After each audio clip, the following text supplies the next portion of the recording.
Chapter 863. Snake Tongue sank into a dream that was hard to wake up from. She was originally at the side of the enormous altar in the movie theater, resonating with the countless believers and praising the inconceivable Lord. Her soul nearly melted into it. But she didn't know when it started, but she had already entered an even more absurd space. There was no process or transition, no sufficiently convincing logic. It truly was like a dream. But this dreamland was becoming more and more real. Snake Tongue seemed to have arrived at a battlefield filled with endless cannon fire. That's right, it was a battlefield. The logic of the dream was rapidly becoming complete, giving her an incomparably deep and conclusive impression. She had sunk into the center of the chaotic war zone. She was surrounded by impregnable fortresses. Rumbling war machines could be seen everywhere. Countless soldiers, wearing exoskeleton armors, operated fighter aircrafts, shuttles, and large-scale mechas.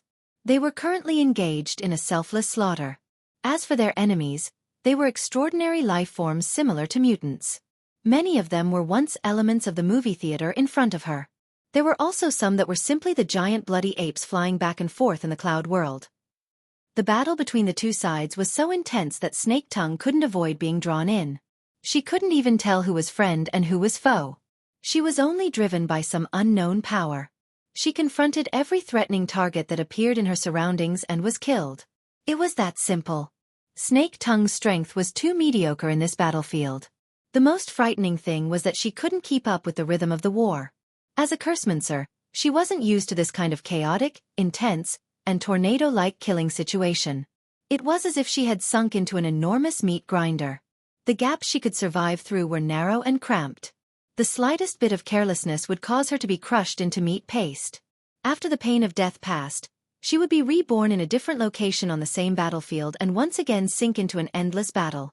At first, Snake Tongue was at a loss. What was going on? What kind of logic was this? But later on, she was killed so many times that she didn't have any room to ponder. This was because even if it was a dream, the pain she felt at the moment of death was so real that it made one shiver. Beheading, piercing the heart, chopping the waist, dismembering the corpse, incinerating it, corroding it. In the meat grinder of the battlefield, the death that Snake Tongue had once abandoned her dignity and self to avoid came in different forms. There was only the strong and the weak. There was no way to avoid it. Even though the endless rebirths had partly reduced the horror between life and death, the instincts of life still made her try her best to avoid such an ending. She fought with other people and defeated the enemy, but it would not take long before she was killed again and had to experience a new way of death. Death might be like a dream, but the pain was accumulating. Perhaps when things reached an extreme, they would turn in the opposite direction. When people were too numb, they would eventually gain calmness. She didn't know how many times she'd died, but in a split second, Snake Tongue suddenly had an epiphany. At that time, when she was in a state of chaos between life and death, a beam of light pierced through her and made her whole body transparent. She shivered subconsciously. Then, what she sensed was not only the noisy and bloody battlefield, but also a pair of cold and penetrating eyes. The eye was embedded in a corner of this dreamscape. It could even be said that the entire dreamscape was the embodiment of the eye. That's right. The eyes were coldly watching her struggle for her life, displaying everything she had learned and revealing every trump card she had. They were also watching how much her flesh and skin could withstand, and how she would collapse and decay. Just like that, Snake Tongue was seen through from inside out. Snake Tongue was no longer confused. It was Luo Nan. She didn't know when it started, but all the inconceivable things she encountered were inextricably linked to Luo Nan. And as long as she had this central axis, all logic would be straightened out. Snake Tongue suddenly understood her current role. A test subject tied to the table. She didn't have any strength to fight back. She could only watch as the cold boy reached over and cut open her clothes, skin, and all her barriers and defenses. The cruel battlefield was the operating table. Luo Nan used this method to strip her, dismember her, and dissect her. He took apart every inch of her flesh, every organ, every bone, and every nerve. He tested the process of them twisting, deforming, and falling apart under different conditions. Then he reassembled and reassembled them. He even smeared oil and waxed them. He preserved and maintained them. He waited for them to recover to their original state before throwing them into a new round of experiments. This was how Snake Tongue felt. She struggled and fought within this absurd dreamland. But in the more realistic dimension, she just let Luo Nan do as he pleased. She didn't have the strength to fight back. Luo Nan used this method to understand the limits of her fleshly body, the limits of her mind, and some details that even she herself didn't know about. The sudden realization was unable to alleviate any of the pain. Instead, it made her feel even more despair because of the clarity. Snake Tongue didn't know how long this experience would last. She was going to collapse. She was really going to collapse. Even if it was a nightmare, even if she clearly knew it was a nightmare, thousands of reincarnations had already crushed the barrier of her will. Snake Tongue wanted to beg Luo Nan, but no matter how she struggled, whether it was bitter tears or mournful moans, it was all meaningless. Her cries and screams were unable to reach Luo Nan at all. In this moment, she understood the distance between an ant and a god more than any other time. In a certain sense, this made her feel even more despair than the endless pain. Later on, Snake Tongue even began to envy the soul fires that once sat side by side with her under the altar, buzzing in praise. She would rather become a chaotic and ignorant soul. She didn't have any extravagant desires, nor did she pursue the meaning of herself. She just attached herself to Luo Nan's system. She only wished to be able to escape this cruel torture and the despairing reincarnation. This thought was like a highly corrosive poison. It instantly spread, causing her mind, which was already riddled with holes, to practically lose all activity. If that was the case, if she could escape reincarnation like that, then Snake Tongue didn't mind sinking into that state at all, as long as it was the ultimate release. Northmont, Northmont? The sudden call, as well as the intense vibrations, suddenly attacked, shaking the entire dream space.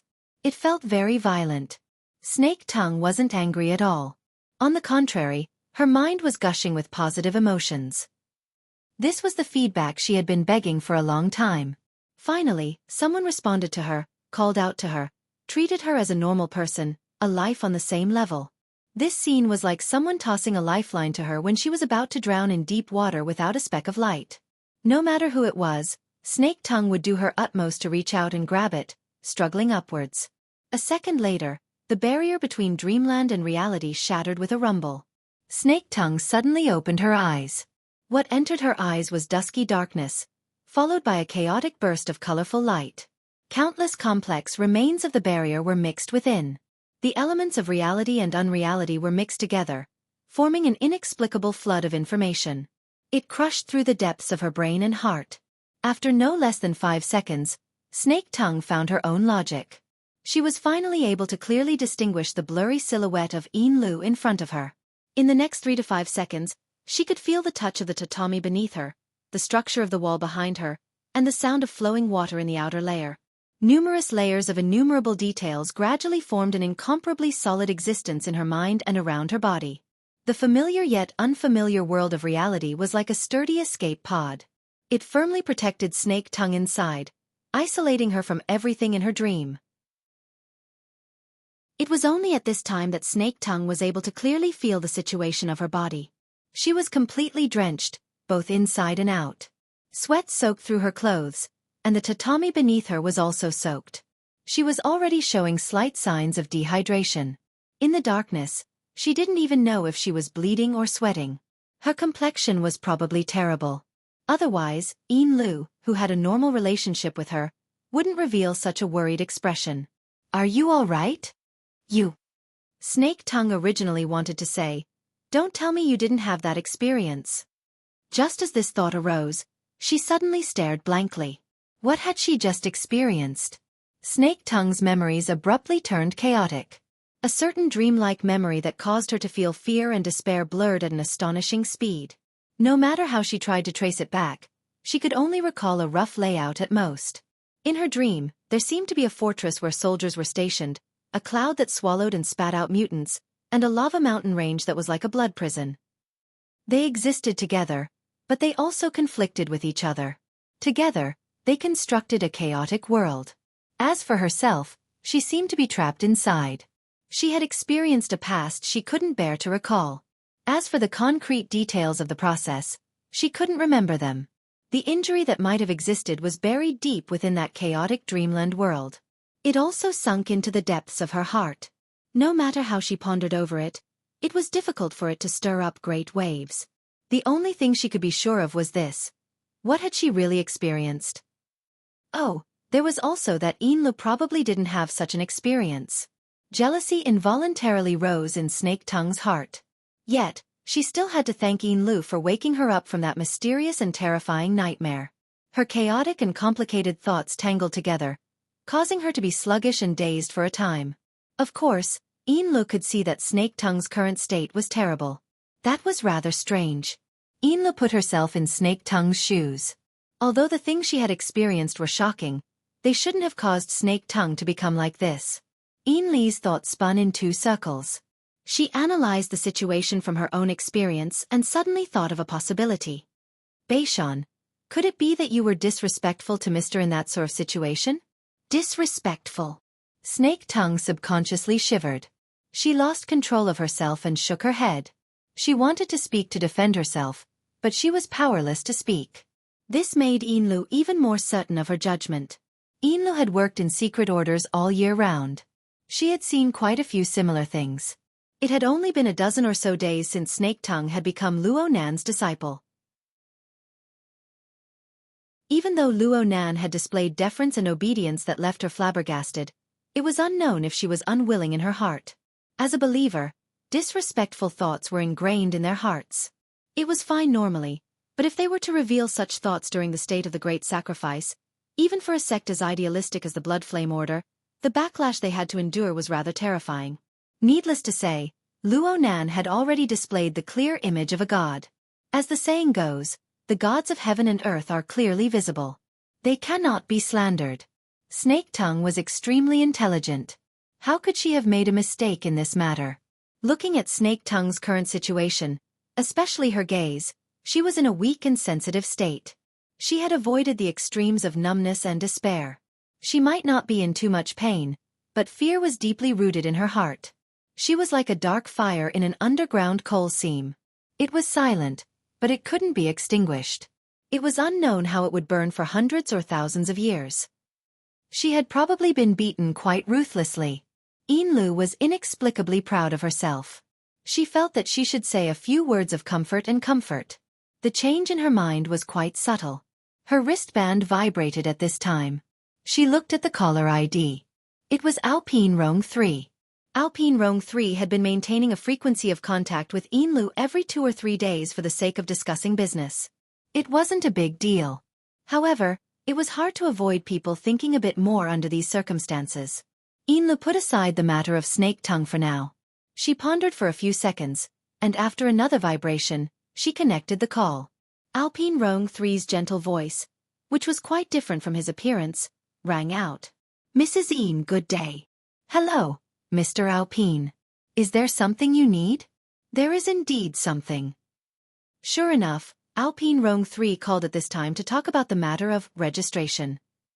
With the Amaterasu order behind the scenes, the bureaucratic system of Osaka City was mobilized. The so-called registration could really be played around with. For a business entity like the Great Marsh Order that spanned the secular world and the inner world, there were many items to be filled out for registration. Not to mention the clergy of their own shrine, the employees of the association, and those with an inner world background, they had to send over a name list. Even people with recent business cooperation, as long as they were ability users, had to write a brief so that they could mutually verify. If they found it troublesome and didn't report or omitted to report, well, they might violate the relevant public security regulations. At that time, even if they had already signed a cooperation agreement, they might not be able to pass the Peace Trade Council or even the Osaka City government's investigation. Any business could be ruined. Most importantly, they would definitely offend the Amaterasu order. The registration had to be done. Alpine Rong 3 had called to give his greetings before the registration was submitted. He also wanted to see if there were any inconveniences on Yinlu's side so that they could both be aware of each other. Yinlu couldn't tell them if there were any inconveniences. She could only calmly express her understanding. She didn't forget to worry for Alpine Rong 3. It's just that there are quite a few people in the processing plant. Do they all have to be registered? Alpine Rong 3 sighed a few times. A large portion of the workers employed in the factory come from the tribes of the wilderness. Many of them are infected by deformities. According to the requirements, they all have to be registered. Each and every one of them has a complicated background. It's very difficult to count them. Normally, this sort of thing would be done with everyone's eyes closed. Today it won't be so easy to pass. After sighing and chatting idly for a while, both sides ended the call. Yinlu immediately turned to look at Snake Tongue. Not too good. It sounds like Old Hand and the Hungduan tribe have run into some trouble. Alpine Rong 3 could have warned them, hinted at them, or apologized in advance. In short, they had definitely run into some trouble that was difficult to resolve. After a few minutes of buffering, Snake Tongue's spirit was a bit better. Although it was still hard to conceal her weakness, her brain could finally spin. Next door, that operation team. They've always been very interested in Old Hand and the others. As she was analyzing, Yin Li's wristband vibrated again. This time, it was an unfamiliar number. Through AI matching, it showed that it was the office number of the Ability User Association's Saka City branch. Yin Li furrowed her brows. She connected the call again, but this time, she asked despite knowing the answer. "Who is this?" A woman's voice rang out from the other side. There were no fluctuations in emotion. She spoke in a businesslike manner. "The Blood Flame Order's Deputy First Oblatum, Madam Yinlu? This is the External Relations Office of the Ability User Association's Saka City branch." "Oh, hello. We have here the inspection report of your entry and the signed security agreement. According to the relevant clauses, we are here to notify you of a special event." Yin Li's gaze met Snake Tongue's. She continued to play dumb. "What's the matter? May I ask if you already know of the notice issued by the Saka City branch?" "I'm not too clear." "Then please take a look at the highlighted topic on the Ability User Association's internal forum. The title is, 'Please follow the requirements of the notice and report as soon as possible the members of your esteemed order in Saka City, their location, and other relevant matters. All information please be submitted through the designated channels before 1:30 p.m. in the afternoon.'" 1:30 p.m. in the afternoon? Our order also has property in Saka City. We also have quite a few ability users. It's not easy to calculate. Isn't the time a bit tight? There's no room for discussion. If Madam Yinlu still doesn't understand the gravity of the situation, then please take a look at the relevant notice and immediately begin the relevant work. Ha! There seemed to be someone speaking on the other side. It paused for a few seconds before suddenly changing to a different person. It was clearly a man's voice. His throat was rough, as if he always had phlegm stuck in his throat, ready to spit out at any time. "Deputy First Oblatum?" The other side asked despite knowing the answer. It felt like she was an extremely powerful person. Yinla said suspiciously, "You are. The Administrative Department and SA have sufficient evidence to prove that a portion of the restricted personnel of the peaceful trade market are suspected of making false registrations in this matter. These people maintain close contact with you.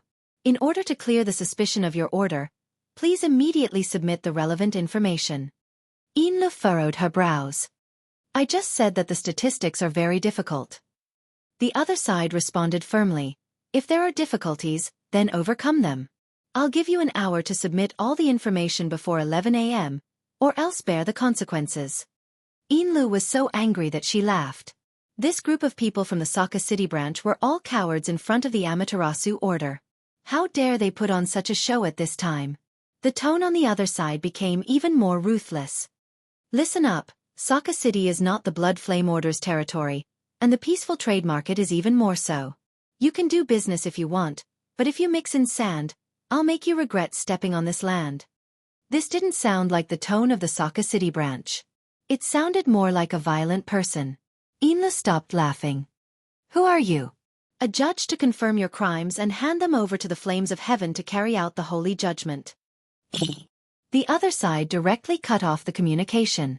Who was this inexplicable fellow? Yinlu had a deep impression of that person's voice and domineering attitude. However, what left the deepest impression was still the words, "Flames of Heaven." He's definitely not a member of the Saka City branch. He should be someone from the Amaterasu order. That's not the case. Snake Tongue said in a low voice from the corner. From his tone, he should be an important figure in the Heaven faction. He's most likely the leader. Go to Masayoshi. Go to Masayoshi. Upon receiving Snake Tongue's reminder, a certain piece of information hidden deep in the corner of Yin Li's memory was activated. Should it be said that it reverberated like thunder? Everyone knew that the true god and pope of the Amaterasu order were admittedly famous extraordinary experts under the heavens. They also had a group of top-notch talents under them, such as Fatty Dragon, one of the 3 heroes of the secret order. But compared to the other 2 great orders, and even the majority of the famous secret orders in the world, the Amaterasu order's organizational structure and efficiency were really mediocre. Even in Saka City, the Amaterasu order didn't penetrate too deeply into the various industries of Saka City. They only cast the ominous name of the extraordinary as a shadow in the hearts of others and spread it when necessary. Under these circumstances, the large and small orders in Saka City possessed the conditions to grow unrestrainedly. This resulted in Saka City being known as the City of 10,000 Gods. Of course, everyone now knew that this was nothing more than the leek planting techniques of the true god and pope. After one crop was cut, another crop would grow. However, it was an indisputable fact that their organization was weak. There were some matters that one couldn't just pay attention to the deterrence of the higher-ups. No matter how useful the true god and pope's names were, they couldn't be used as calling cards under normal circumstances, right? It was precisely under these circumstances that organizations like the Heaven faction came into being. There were many such organizations on the periphery of the Amaterasu order. The composition of their members was complicated. Many of them were nomads from the wilderness or wanted criminals. They had a close relationship with the Amaterasu order, but on the surface, they didn't have any official relations. They were more like enthusiastic citizens, and so on. The Amaterasu order wouldn't acknowledge everything they did. Sometimes they would even beat them down.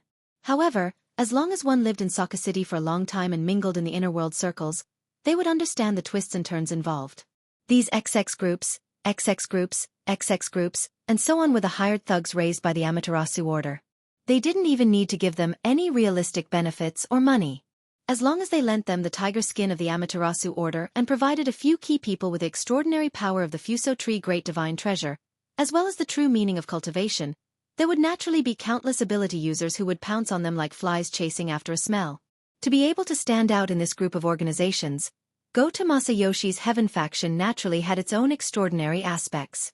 Snake Tongue had a rather good understanding of this person. Go to Masayoshi is the Saka City branch's Deputy Secretary General and a director of the Equal Trade Association. It's said that he also has a position in the LRF. Inlu said curiously, he doesn't seem like someone who's smooth and slick. Of course, he's more like a mad dog that can't be provoked. Currently, the leash is in the hands of the Amaterasu order. Without a doubt, this was a vicious dog raised by the Amaterasu order. It was a knife in the hands of the Pope and the true gods, the kind that could be thrown away at any time. Even Go-To Masayoshi himself should understand this point. However, this was a guy who was deeply addicted to gambling. He used the time in the hands of the Pope and the true gods to put on enough tiger skin for himself. He also possessed the corresponding strength and status. It was this kind of guy. Once he set his mouth, he wouldn't let go until he tore his target to shreds. This kind of organization, this kind of guy, was very compatible with the current environment. They turned the absolute superiority of the Amaterasu order in Saka City into a substantial threat that was pressed against everyone's throat. Inlu could almost hear the snoring sound coming from the throat of the vicious dog. She already had a headache before they even started fighting. In such a short period of time, Inlu also couldn't think of a suitable solution. At this time, an internal communication call came in. It was from Captain Korwashi on the front deck. As Inli's most capable subordinate in Saka City, this senior retired officer reported with some worry, "The authority of the yacht has been cut off. If we can't get the follow-up permission from SA, the yacht can't even drive out of the passenger terminal." As an ability user, no one expected to rely on a yacht to do anything. However, this was undoubtedly a warning, and a very impolite one at that. Inli's face sank. She seriously thought for a few minutes. Finally, she decided to call Ryoso Okuhira again to understand the situation. In fact, she wanted to call the veteran directly. However, the status of the two sides was still a bit unequal. No matter what happened to the veteran, if they were caught talking to each other, it would be hard to avoid suspicion that they paid more attention to the veteran. Although this was the truth. Inla didn't want to provide Goto Masayoshi with a bargaining chip to threaten him. The call to Ryoso Okuhira didn't go through immediately. However, 30 seconds later, the other side sent back a video call request. Inla felt a bit strange. However, she still chose to accept it. Of course, before that, she didn't forget to turn on the lights in the living room. Mr. Okuhira. Just now, Inla forcefully swallowed back the words she wanted to say. Because in the projection screen, not only did the ugly but familiar face of Ryoso Okuhira appear, there was also a man who was almost 2 times thinner. His skin was deathly pale, like a skeleton. This guy who looked like a drug addict maintained a rather intimate distance from Ryoso Okuhira. He grinned and said, "Ms. Inlu, right? Unfortunately, I caught evidence again. You secretly colluded with your business partner to confess. Don't explain. I gave you an hour. In the end, you did these meaningless things. This is disrespect to me." She didn't need to look at this face. Just by listening to the greasy throat that seemed to be filled with phlegm, Inla knew who the person in front of her was. The mad dog with many layers of tiger skin, Goto Masayoshi. The real contact, Ryoso Okuhira, expressionlessly stood at the side. He didn't give Inlu any hint. Or it could be said that his iron-like face was the most obvious hint. Goto Masayoshi grinned a bit more. "Ms. Inlu, you really are a beauty.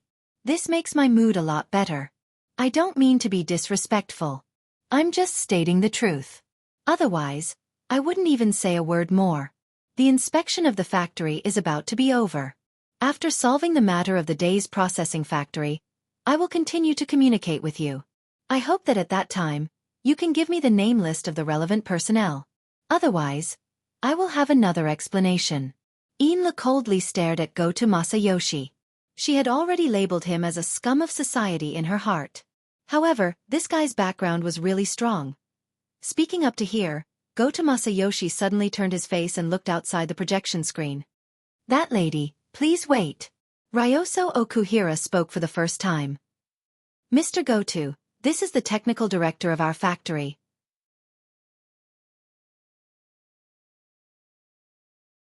Chapter 864. The veteran held a Nyogue's rib and placed it in front of him, observing the curve of the bone after deep processing. The laser ruler of the auxiliary instrument drew one node after another on the surface of the pale yellow bone, and marked the errors down to the micron. As usual, he patrolled the workshop and acted as a quality inspector, spot-checking at any time. His standards were strict, almost harsh. This one is useless. Since it was useless, the veteran was no longer careful. He held the end of the Nyogue's rib with one hand and felt that it was quite comfortable. He exerted strength in his wrist and used the rib as a pointer, whipping the workbench. "Last night, because of your crude skills, I almost lost my face in front of Mr. M.O. His design, his process, all he needs is your skills. If you can't even do this well, even if you have the face to accept work, I don't have the face to send myself there." Around him, the workshop workers were relatively stable. Most of them kept their mouths shut and kept quiet. No one said anything. However, the overall environment of the workshop was still relatively noisy. At this time, at least 5 times the normal number of people were arranged in the assembly workshop. More than half of the 100-strong laborers of the Hungduan 7 divisions were stuffed here. The other half were next door. As for the remaining old, weak, women and children, they had another place to settle. In short, it was separated from both sides, giving people more room for imagination, but also breeding more uneasiness. They couldn't help but worry. The current situation was almost exactly the same as the so-called return of the vagrants, and then being packed up and sent to Ban City. Their fate was still in the hands of others, and they didn't even know whether they would live or die in the future. In the past 10 years, they had suffered 2 similar incidents in a row. Anyone's mentality would collapse. But the more it was like this, the more the veteran had to hold on. He was the spiritual leader of this group of people. Anyone could panic, but he couldn't. He couldn't let everyone waste their energy in the quagmire of negative emotions. Therefore, he secretly clenched his teeth and put up a front. He put on a posture of not panicking in the face of danger, and everything was under control. He worked hard to let the younger generation around him come into contact with more familiar scenes and avoid the imagination combination of negative emotions. At present, the effect was limited, but he still had to bite the bullet and do it. He reprimanded his apprentices with vigor. Everyone in this workshop, go back to your workstations. Those who are not involved, move aside. Today, no matter what, 20 sets of rough materials must be delivered to me. You can't even do this kind of rough work. Why should they praise you? Perhaps it was because his words had given them some room for imagination. Someone asked, "Teacher, that Mr. M.O.? Can you help us deal with this?"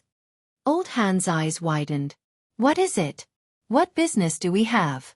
A group of people has already come to this point. What more do you want to do? As he spoke, he unceremoniously whipped his little disciple's shoulder with the rib whip, causing the young man's neck to twist and cry out in pain. The veteran maintained his vigorous voice and pointed at the stupid disciple who had rashly stuck out his head and scolded. "We, a bunch of people, have traveled from the Hungduan Mountains to this damned place. We have been exiled for more than 3,000 miles, haven't we? Did the Star Alliance Committee give a reason? No. No reason is the biggest reason. With this reason, any crime is no longer a reason. As long as the momentum was strong enough, even if the logic was twisted, it would still have the effect of stimulating the brain." The more the veteran spoke, the more confident he became. As long as you don't kill people, commit arson, rob, control your lower body, and don't do those outrageous things, what are you afraid of some groundless crime?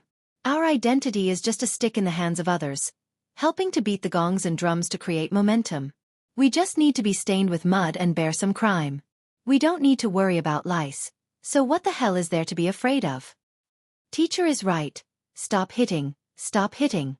The talkative disciple's neck was about to twist, but his pleas for mercy were much louder. Old Hand knew when to stop. In fact, he knew very well that these words were extreme and biased, but it was what the group of vagrant children around him were most willing to listen to. This group of young people had already gotten used to using similar methods to hypnotize and numb themselves. They were used to lying at the bottom of the sinkhole and looking up. They had already fallen to this point, so they were not afraid of falling even more. On the contrary, as long as they climbed up a little bit, it would be a great progress. The words were old-fashioned, as long as it worked. The stagnant air in the workshop finally flowed again. The people in the workshop began to move to their respective workstations, while the others stood on both sides against the walls. Seeing this situation, the veteran secretly breathed a sigh of relief. But before he could completely exhale, the side door leading to the observation passage opened, and someone staggered in. It seemed that he had been pushed, and the door behind him immediately closed. Everyone in the workshop looked in that direction. The person who was pushed in was wearing a light blue shirt and jeans, with small white shoes on her feet. She had short hair and a round face, and was dressed in plain clothes. At first glance, she looked quite scholarly, but her age was a little unclear. At this time she was still quite calm. She just slightly tidied her collar and smiled at the dozens of people in the workshop. In her usual restraint, there was also some bitterness. Then many people shouted at the same time. "Director Jiang! Jiang Zhong, why are you here? You're the one who caused all this. You're also locked in here?" There were only dozens of people, but they had two different tones when they opened their mouths. Some were concerned, some were sarcastic, especially when they heard the different tones of the people next to them. They even glared at each other. The atmosphere in the entire workshop was no longer stagnant, but it was more chaotic than before. "Why are you so noisy? Don't you think it's embarrassing enough?" The veteran forcefully swung the pointer, forcefully suppressing the crowd, and at the same time, he separated the crowd and went over there. In fact, he was a little surprised. Zhang Zhong, the technical director of the day's processing factory, the leader of Songping Laboratory, and also their closest collaborator during this period of time, appeared in front of him. Looking at his posture, it was clear that he was also locked in here. The situation was worse than they had expected. At this time, the veteran felt something. He turned his head and looked through the observation window on the outer wall of the workshop, just in time to see a few figures appear over there. Among them were Aohira and Rong San, but the most conspicuous one was the drug addict who had previously ordered the arrest. At this moment, The thoughts in the veteran's mind changed again and again. Finally, he temporarily changed his route and strode to the observation window. The rib pointer directly hit it, and the glass window buzzed. Aohira and Rong-san, the business can't be done, and you still want to use underhanded methods? What are you planning by getting involved with this union's parasite? If it wasn't for the glass window blocking, the rib pointer would have directly hit Aohira and Rong-san's face. In fact, the veteran wanted to hit the drug addict next to him. But he didn't dare. He really didn't dare. Aohira and Rong-san weren't soft-hearted, but at least they were reasonable and operated the factory according to the rules. But the drug addict next to him was willing to do anything. The veteran called him the Union Worm, because he was the vice president of the Ping Trade Market Labor Union. This was the most inconspicuous title among more than 10 big and small titles. Even this didn't bring him a good reputation. The veteran also dared to call him a worm, because of his identity as a union member. His heart was a little nervous. But if he didn't do this, how could he shift the focus? Goto Masayoshi didn't have any reaction to the veteran's rebuke. His skinny face maintained a faint smile. He didn't say anything and directly turned around to leave. His temper was unbelievably good. Aohira and Rong-san also left.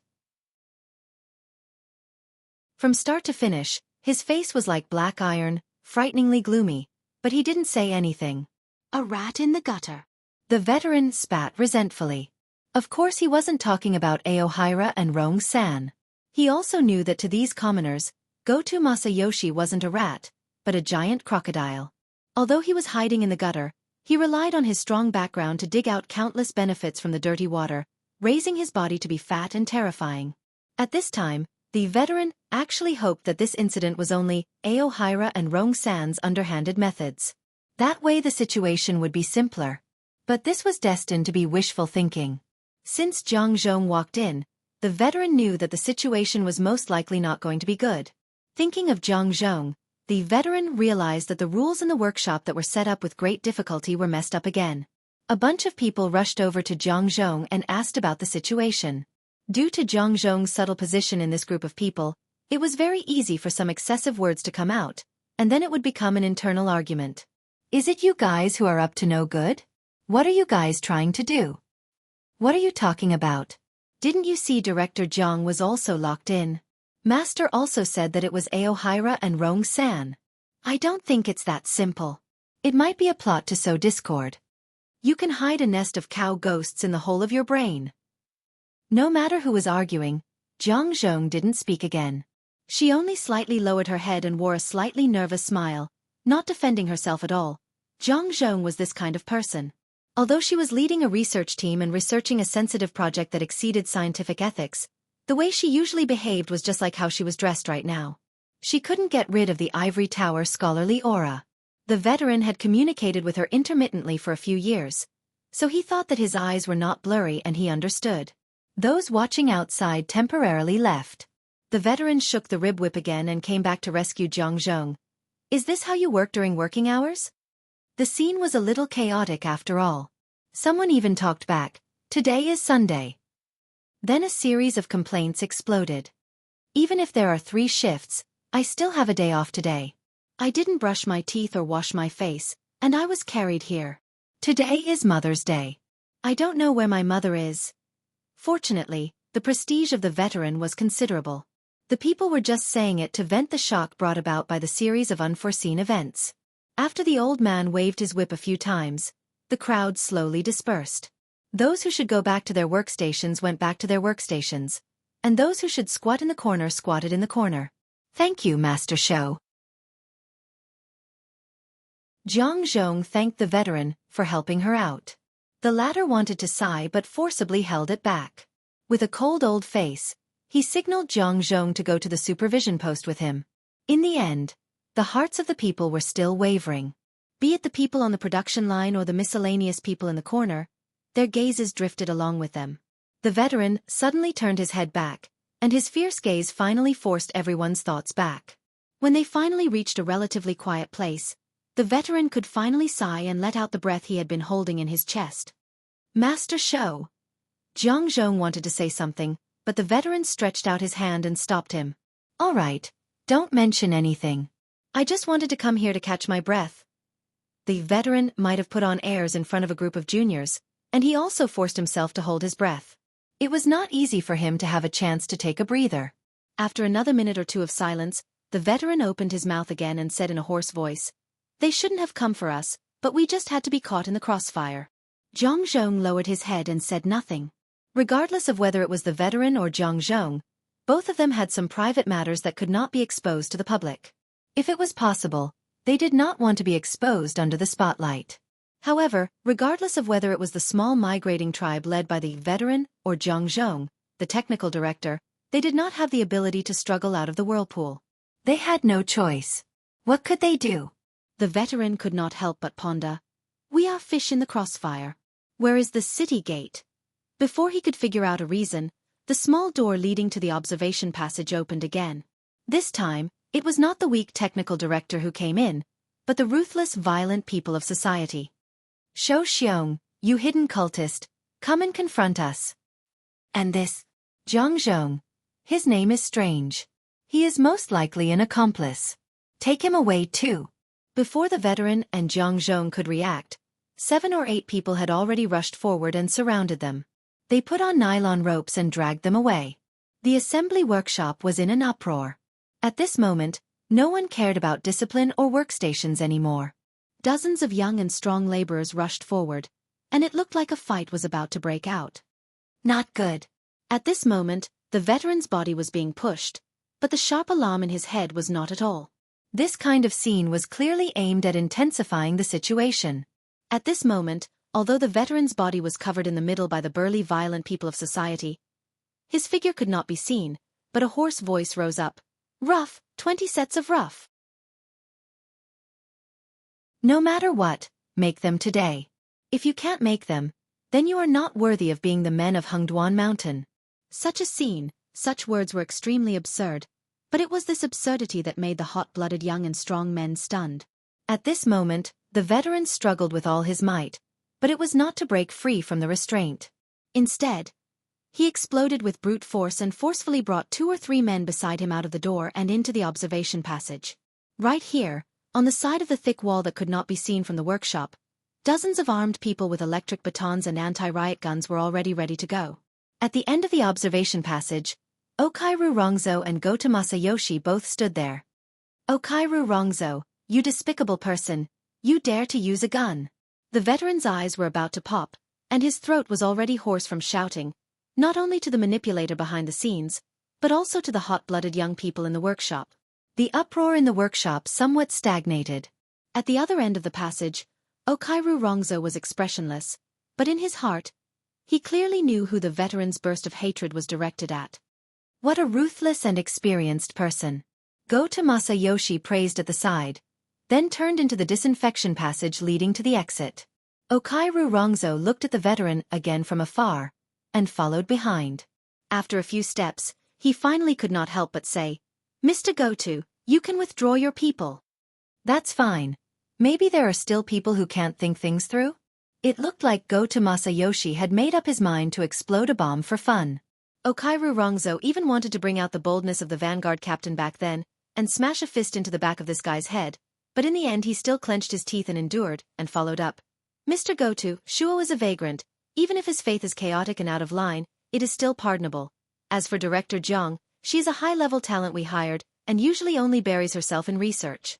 Gota Masayoshi suddenly stopped, turned around, and wiped away the light and shadows of the passage on his face. "Mr. Okairu, as far as I know, President Matsudaira has always been famous for being good at management. There is no one in Osaka who doesn't admire his way of management. But here, the daily management is really worrying. Especially the human resources. Don't forget, I am the Vice President of the Labor Union, and a Director of the Labor Safety Inspectors Association. I have the responsibility, and also the obligation, to inquire about this matter with your side, and report the results of the inquiry to the relevant parties. So, I hope you can give me a satisfactory answer, and not this kind of meaningless argument." Okairu Rongzhou took a deep breath. "Mr. Goto, I am introducing the situation to you." Gota Masayoshi raised his hand to cut him off. I said, "A hasty answer is not sincere. If you always have this kind of attitude, I can only interpret it as, you are trying to shirk responsibility. Even if Okairu Rongzo was a clay figurine, right now he was also provoked. His majestic body leaned forward. Mr. Goto, what on earth did you see? Can you interpret it as you first chose the frame, and then let me fill in something inside? Please pay attention. Compared to Okairu Rongzo, who was twice as big as him, Goto Masayoshi's expression didn't change. He only raised his hand again, and this time he extended his index and middle finger, turned his wrist, and pointed at his eyes. Mr. Okairu, you cannot trust me, but you have to trust my eyes. Goto Masayoshi's eyes were probably the most prominent part of his thin face. They were a bit bigger than normal people, especially on his face that was so thin it was out of shape, bulging and protruding. Even if he kept his eyelids half closed, the details of the movements of his eyeballs and his eye sockets could be clearly seen. Right now, the dim yellow pupils under his half-covered eyelids were turning, at first glance dim, but in the deepest depths, there was a dark red light. It was like the sunset at dusk, separating the horizon from the night sky. At some point, Okairu Rongzo actually felt a bit dizzy. He subconsciously averted his gaze, unwilling to meet it. Goto Masayoshi's voice pierced his ears. Remember, it won't make a mistake. The only one who will be wrong is you.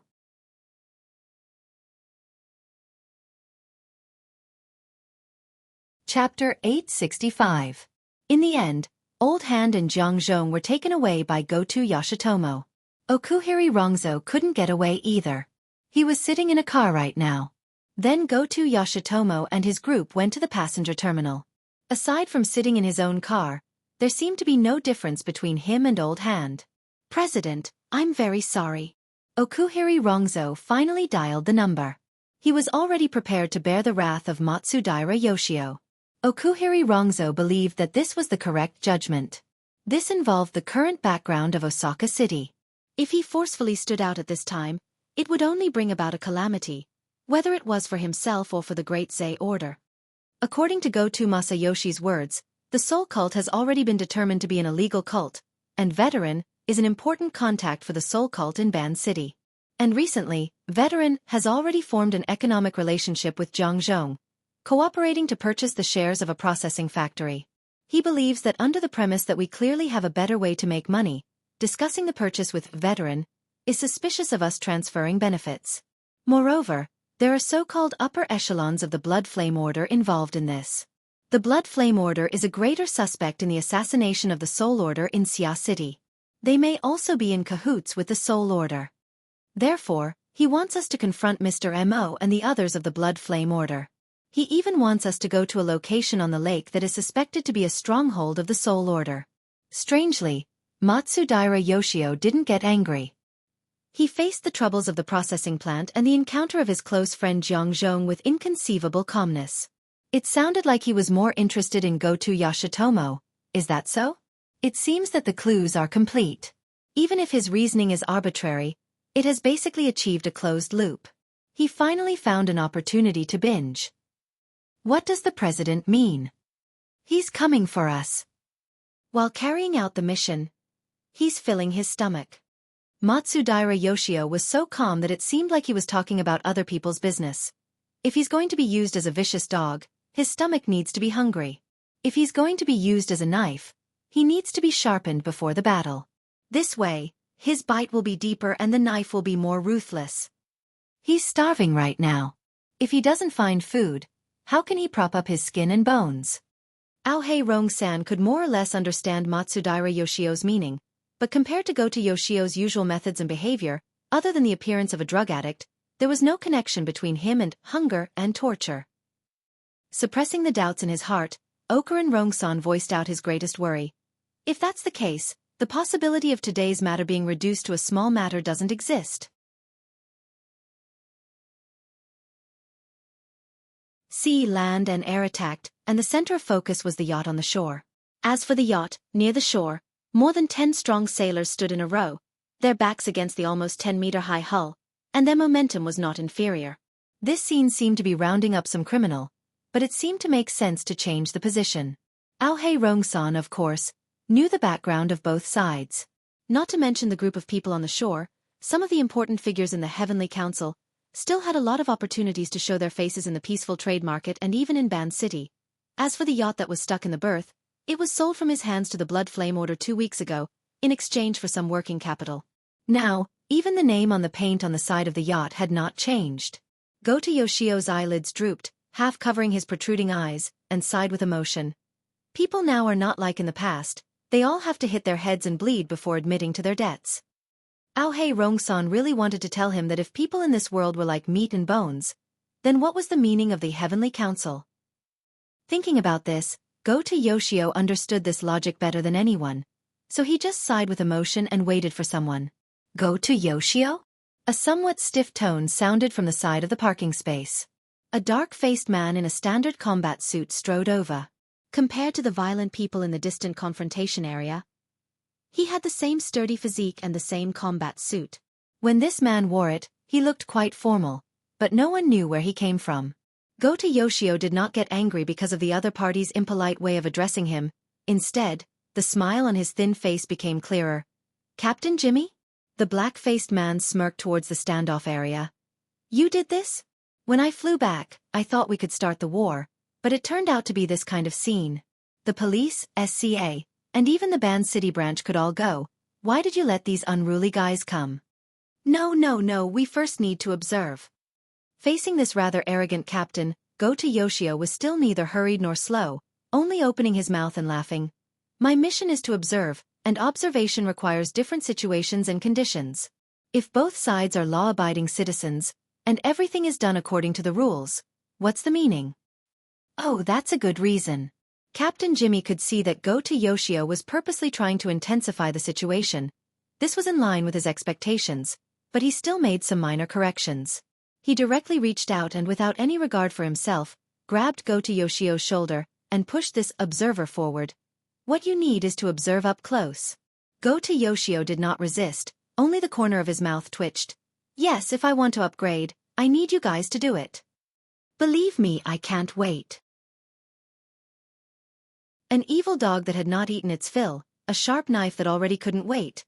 In the eyes of Okuni Rong 3, Goto Yoshio and this Captain Jimmy both had corresponding roles, and the relationship between them was rather subtle. There was a difference in their levels and also differences in their functions, but fundamentally, they were both tools. There was no essential difference. Of course, even if they were to use tools, hand-eye coordination was also necessary. They still had to communicate with each other. Goto Yoshio asked again, although it might not be used in terms of evidence. I'll let D-City's side cooperate, we can also directly confront them. So obedient? People die for wealth, birds die for food. We're the best at this point. Why don't we arrange it now? It's good to communicate in advance. At this moment, Goto Yoshio's subordinates had already brought over veterans, Jiang Zhong, and other key figures of the so-called chain of evidence. He set off first. A group of 10 or so people walked along the wooden walkway by the lake towards the confrontation scene. Captain Jimmy did what he said, and while walking he made a call. How's the preparation going? Let Cadman answer the phone.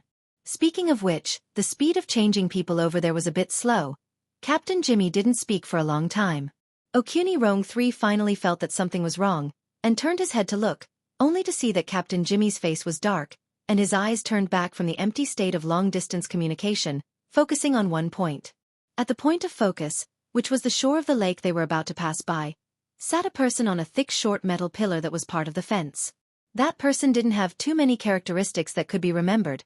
If one were to forcefully describe it, it would probably be a particularly leisurely body language. He was wearing casual clothes, his legs were naturally spread apart, his head was raised towards the sky, and his mouth kept opening and closing, looking like he was neurotically talking to himself. Of course, it could also be that he was chatting with someone through the built-in communication device. This was a very normal scene, placed in the passenger terminal with people coming and going. There was nothing out of place. But now, in front of the yacht not far away, there was a tense confrontation atmosphere.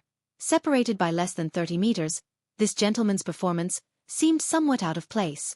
Captain Jimmy's reaction didn't need to be said. The moment he saw this person, Okuni Rong 3 was somewhat unable to lift his feet. Goto Yoshio, who was beside him, even slowed down his steps earlier than him. The dim yellow eyeballs in the eye sockets had a clear shift, bringing along that withered head, completing a shift of attention. But no matter how they reacted, the distance between them and that person was quite close. It must be because the place where they parked was too close. Due to the close distance, they could clearly hear that person's talking to himself, Mother's Day. That's right, big sis, you're so smart, I definitely won't get involved. You're smart, but I'm not stupid. We've never done this kind of foreign festival. Most likely someone leaked the information, so you came over to denounce us. Heh, you finally enjoyed a few days of peace. Just obediently go into seclusion. When you come out of seclusion, you'll go on a rampage and shock the world. Strange? What's strange about it? I've always talked like this. Don't worry, my position here is different from the past. Naturally there will be people to serve me. It's more comfortable than at home. Yes, I won't get carried away and purposely cause trouble for my family. If it's your turn to deal with matters, this world is more or less a step away from destruction. Haha, just a joke, just a joke. That man used a normal speed to chat and laugh, but it made Yoshio's group unconsciously slow down their steps. In the end they were still unable to maintain their natural posture. One after another they stopped, standing at a position approximately 7 to 8 steps away from the man, staring over there without looking away. About 20 seconds later, that man finally ended the chat, smiling as he hung up the communication. And also at this time, he seemed to have finally discovered the abnormal attention over here, slightly turning his face. He also cast his gaze over, meeting face to face with this side. Aohei Rong-san had long recognized who it was, subconsciously wanting to greet him, but for some reason, the words were stuck at the tip of his tongue. It was close to noon, due to the thick layer of fish scale clouds in the sky. Even if the sunlight passed through, it was not considered hot, especially with the slightly moist air from the lake's surface. Under the pressure difference between the land and water, it could be considered to be very comfortable. But at this moment, the gentle breeze that brushed against their faces had clearly turned into a layer of invisible and heavy curtain. Perhaps it was even soaked with water, as it blew over and fiercely pasted on their faces, sealing their mouths, noses, and even their orifices. Even their pores were sealed, isolating them from the inside and outside. For a moment, they actually felt as if they were suffocating, spreading from their brains and hearts. For a moment, the group of people's mouths and noses were interrupted.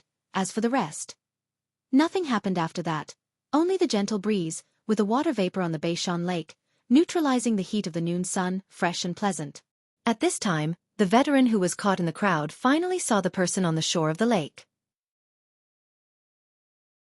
For a moment, he still couldn't believe it, but that person turned his gaze, smiled slightly, and greeted him. Master Shou.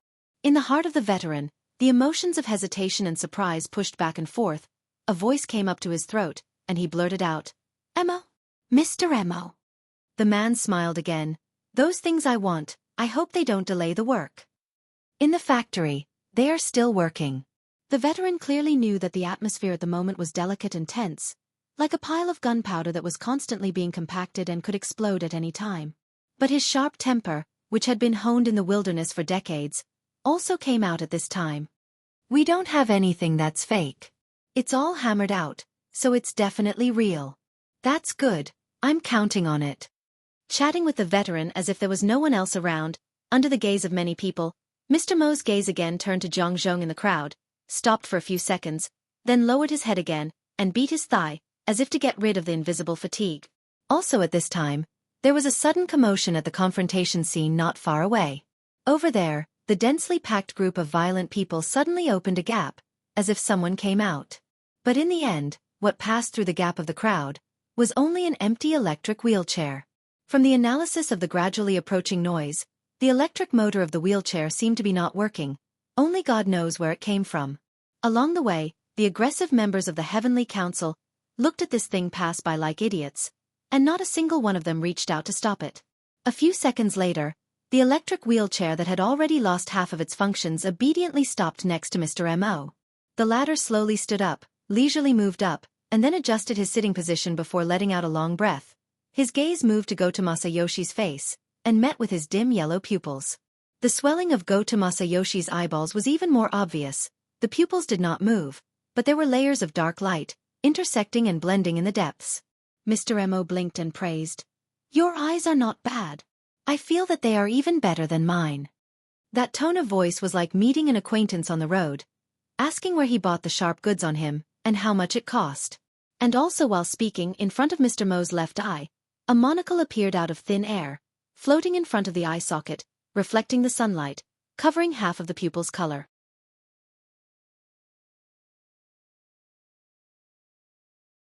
Chapter 866. When Mr. M.O. started to greet his acquaintances, Captain Jimmy moved back and let go to Masayoshi stand at the forefront. He himself issued a series of orders through the deep blue platform. Over at Ban City, a few orders were quickly executed, but the communication that had been made thousands of kilometers away still hadn't reached the most important person. Captain Jimmy was a little annoyed. "You're still giving the witness lunchtime?" Over at T-City, Hood, who was also a captain, laughed.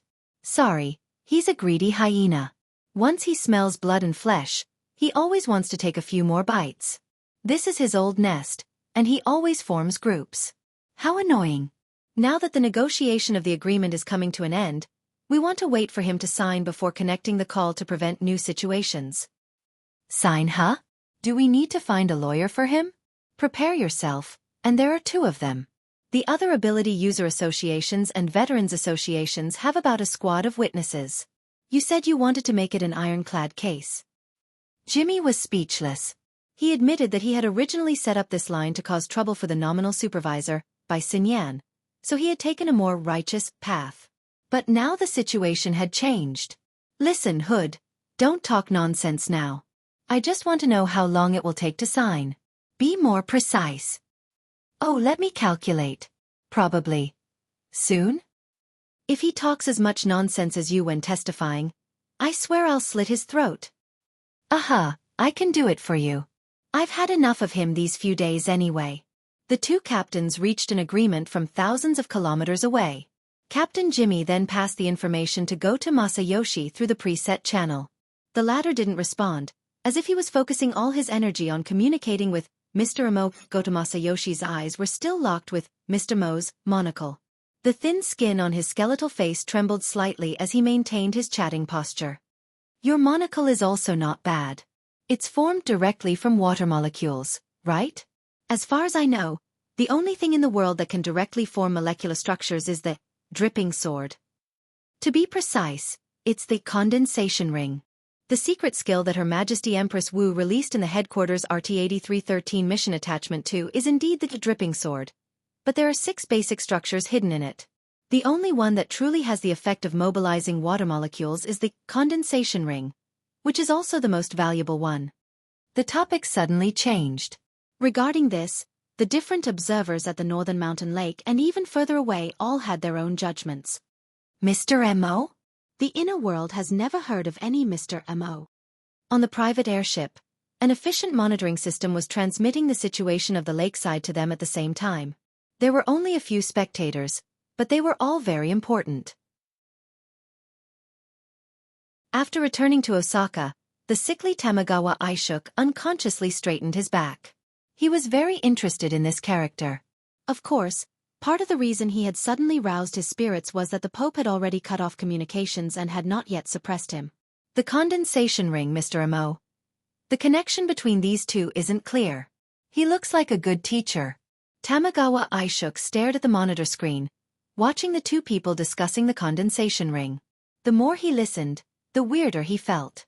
10 seconds later, he shifted his gaze to Bai Xinyan's face. Who is he talking to? Bai Xinyan sat on the armrest of the sofa and tilted her head to look at the private projection area. It was showing a conference room in T-City, thousands of kilometers away. She and Tamagawa Aishuk were looking in a completely different direction, so it took her 5 seconds to respond. "Go to Yoshi to a certain extent. That should be the right way to put it. I'm talking about just now. That old man, you have information on him." Shoshyong nicknamed Old Hand. The one he was talking to himself. Tamagawa Aishuk's face turned green, and his voice became sharper. Bai Xinyan spread out her hands. "How can I guess that?" Tamagawa Aishuk quickly controlled his emotions. His eyes became sharper, and there was even suspicion in them. "Don't you have any ideas? You can tell me if you have any ideas." Bai Xinyan pushed the question back. Tamagawa Aishuk stared at Bai Xinyan. He cracked a smile, but his teeth were still clenched. "There are only 2 ideas. One is to find a woman who is qualified to be his sister, in the blood flame order according to the character setting of this Mr. M.O. "Uh-huh?" Bai Xinyan responded casually, but her gaze was still on the private projection area.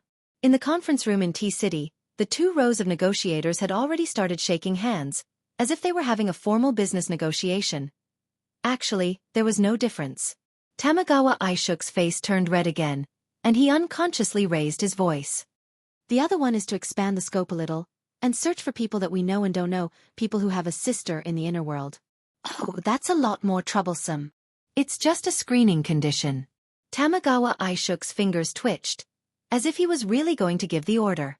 His eyes were still glued to Bai Xinyan's face, and he continued to ask, "It would be best if the two directions work together, but if there is only one condition, which one will you choose?" Bai Xinyan looked back and smiled. "Of course I choose the most reliable one." "You?" Bai Xinyan continued to smile.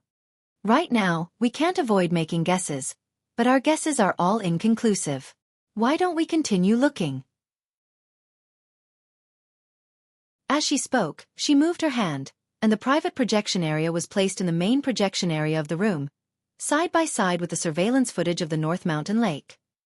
Look, although the two sides are still minding their own business at the moment, at a deeper level, there are already undercurrents flowing, and we're just waiting to break that information barrier. Aren't you curious about what will happen then? Tamagawa Aishuk was very annoyed by Xinyan's beating around the bush.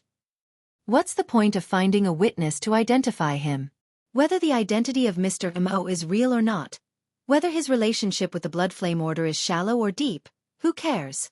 Even if the connection at T-City is successful, and the identification is successful, do you really expect him to just stand there and let us capture him?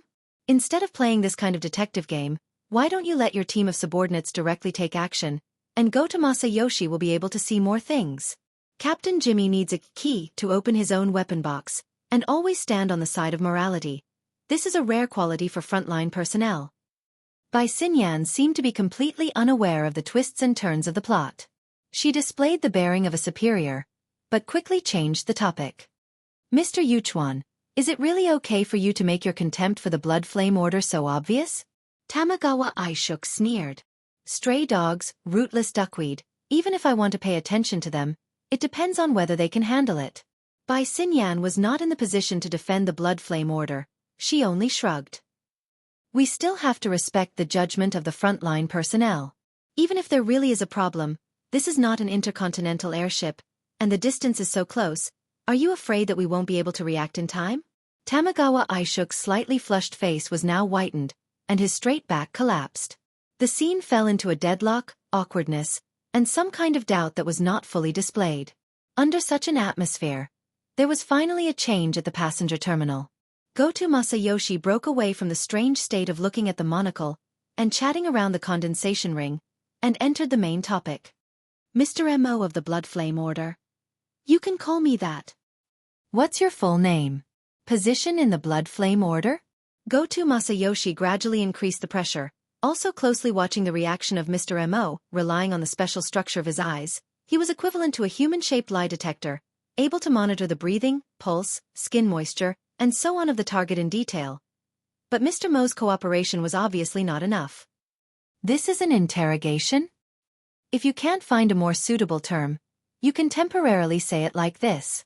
I think it still has the corresponding qualifications." As he spoke, Goto Masayoshi reached into his pocket and took out a vintage leather wallet, from which he took out a beautifully designed business card.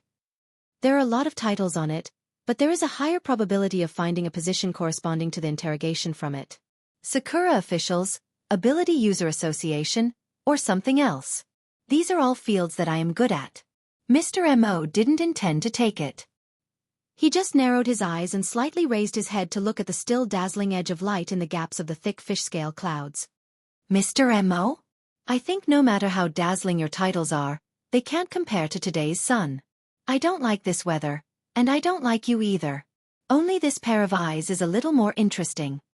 Goto Masayoshi was stunned for half a second, then laughed out loud. No matter how he laughed, the surrounding atmosphere quickly turned cold and stiff. At this time Captain Jimmy, who was already half hidden behind him, coughed lightly, giving a signal of everything is ready. Some things are not up to people. Goto Masayoshi's interesting dim yellow eyes locked onto Mr. Mo's face, and between the gaps of his lips and teeth, he chewed out syllables that sounded like ice. As he spoke, he shook his wrist, his fingertips drawing across the faces of Jiang Zhong, Okuni Rong, and finally falling on the side of the veteran. This person. He's under my protection. If there's anything, you can't go wrong by looking for me. Go-To Masayoshi choked, and the wrinkled skin at the corner of his mouth trembled. He wanted to laugh, but felt that it was exceptionally strange. He subconsciously glanced back at the veteran, only to see that the latter also had a confused expression, as if he had even forgotten to be touched. A frank answer. Although it was somewhat unexpected, Go-To Masayoshi still quickly calmed himself down. His dim yellow eyeballs slightly shifted in his eye sockets, focusing on Mr. Mo's face again. Then, you're admitting your connection with the soul cult? Mr. Mo sighed. So you admit that the Blood Flame Order and the Soul Order are colluding? Damn you! This is the most despicable slander. A shout suddenly sounded on the dock. A thick Western accent, as well as the environmental sound that seemed to be slamming the table, seemed out of place in the lakeside dock. On the dock, most of the people were shocked by this voice. Shifting their gazes towards the direction of the voice, what they saw was a rippling halo. This was the projection area. In order to have a good effect on a sunny day, they had even done some processing so that the colors of the people in the background inside were more or less distorted, but the clarity was still above the standard. Everyone could tell that what was shown in the projection area was a conference room. There were about 10 people inside, divided into 2 groups, sitting face to face across the long table.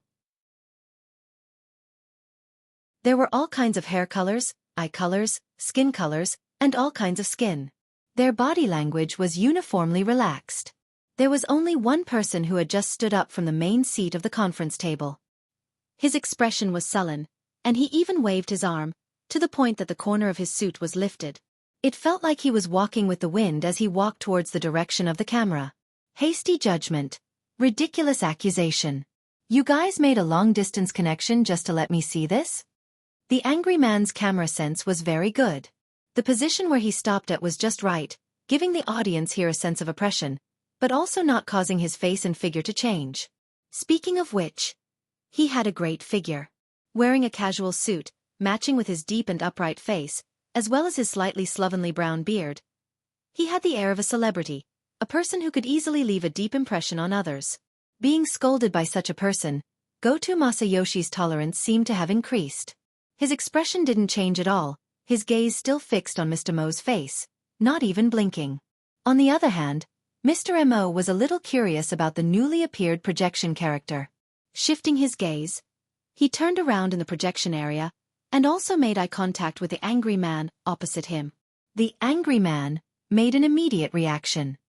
His body slightly leaned forward, further increasing the pressure. The reputation of the Blood Flame Order cannot be controlled by some shameful smelly bug. Who are you? Mr. Mo asked curiously. What? The other side was obviously stunned for a moment. The instantaneous reaction caused many cracks to appear on his angry expression, which was then drowned by a smile caused by absurdity. You don't know me?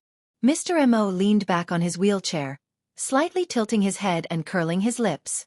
His posture was actually a little childlike naivety. Even if he didn't say anything, he didn't hide his true thoughts at all. Should I know you? The angry man completely broke down.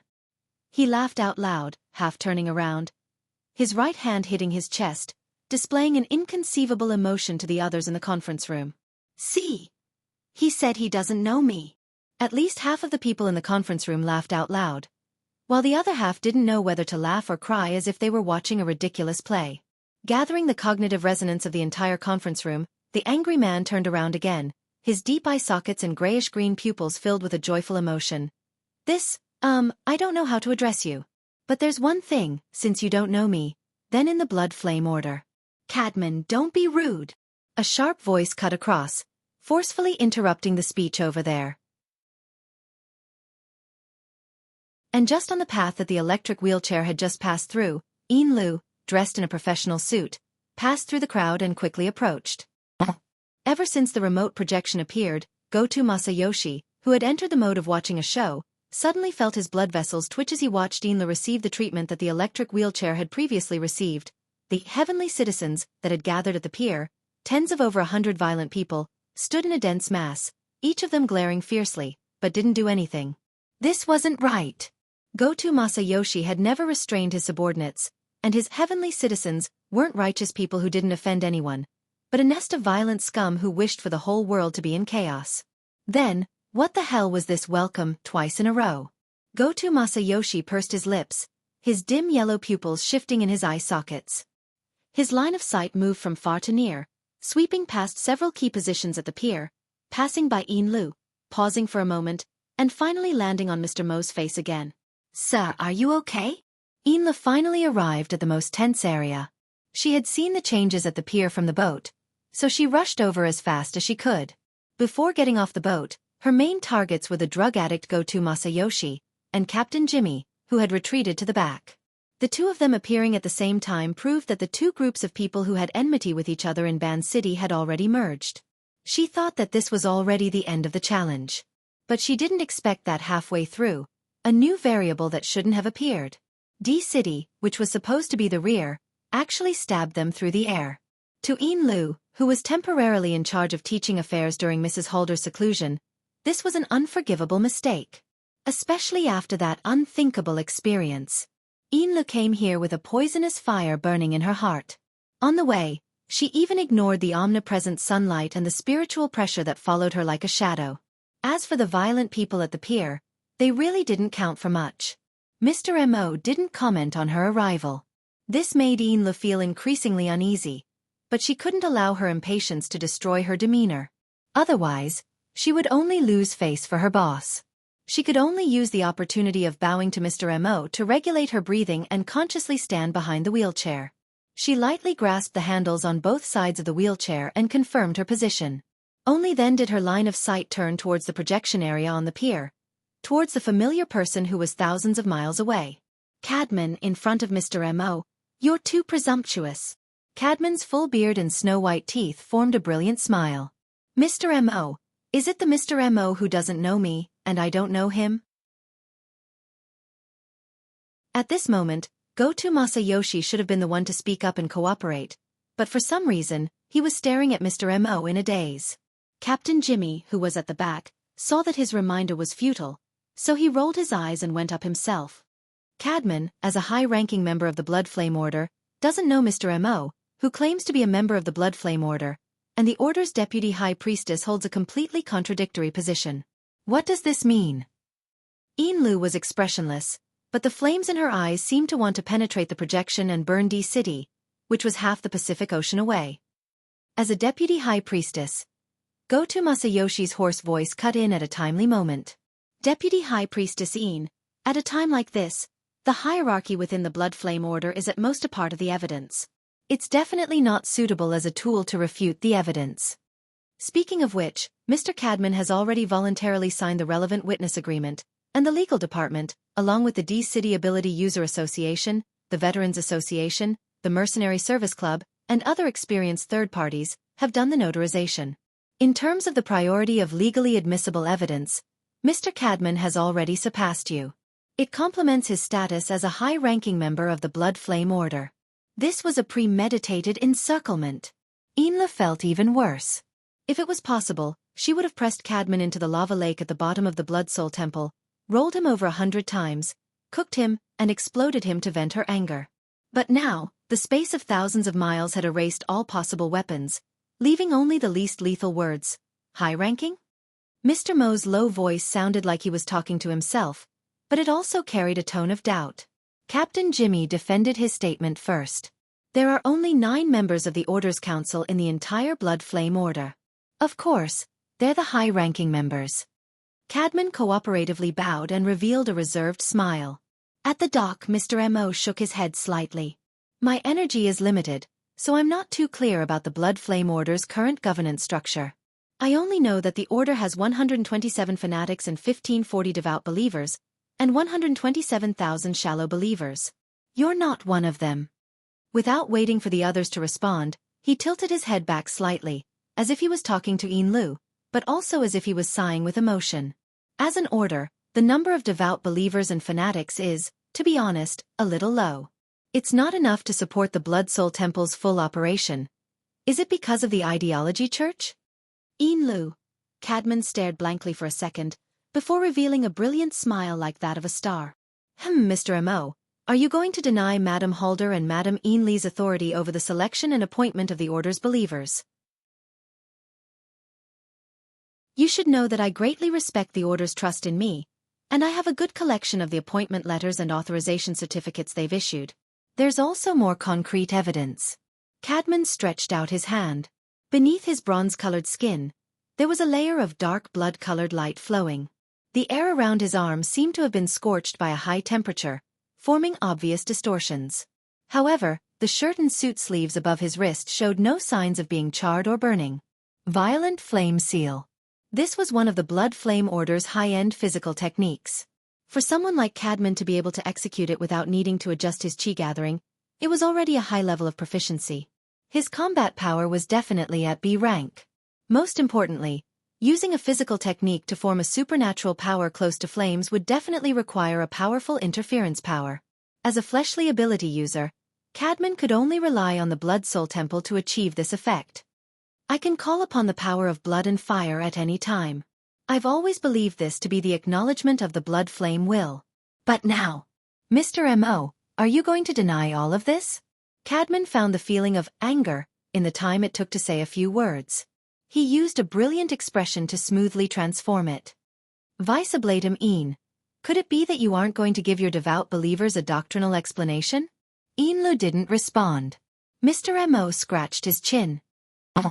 In this sort of situation, even if we eliminate the factors of philosophy and methods, the Blood Soul Temple system does indeed have some unreasonable areas. Cadman nearly couldn't keep a straight face. The way you speak doesn't sound like someone from our primordial sect. It sounds a bit like the Restraining Faction? The so-called Restraining Faction was the branch of the Blood Flame Order that Tian Bang, who was known as the #1 person below the Transcendent, belonged to. It was this military powerhouse and his influence that had chased Madame Halder's group from Xia City to T City. Cadman's words were filled with malice and sarcasm. Unfortunately, Mr. M.O. was completely indifferent to this. The doctrines of the Blood Flame Order are actually quite mediocre. It's better to refer to the real thing and study it seriously. It's not too convenient for me to go over right now. How about you come over? Someone in the conference room of T City let out a muffled laugh. The situation was slipping to an even more absurd level. Cadman spread his hands. He was already at a loss for words when it came to this Mr. M.O., who was sometimes mysterious and sometimes crazy. That's a really good suggestion. I think I have enough time to consider it. His arms spread out and swung along with the movement of his limbs, bringing with it a scorching hot wind. The power of the explosive flame seal still affected the surrounding area. Ha! Cadman subconsciously swung his hands again. The dark bloody light was disturbed by the airflow. It was like a flame had been blown up from a half-extinguished pile of embers. The light suddenly brightened. There really was a flame. A bloody flame burned. Cadman's expression changed.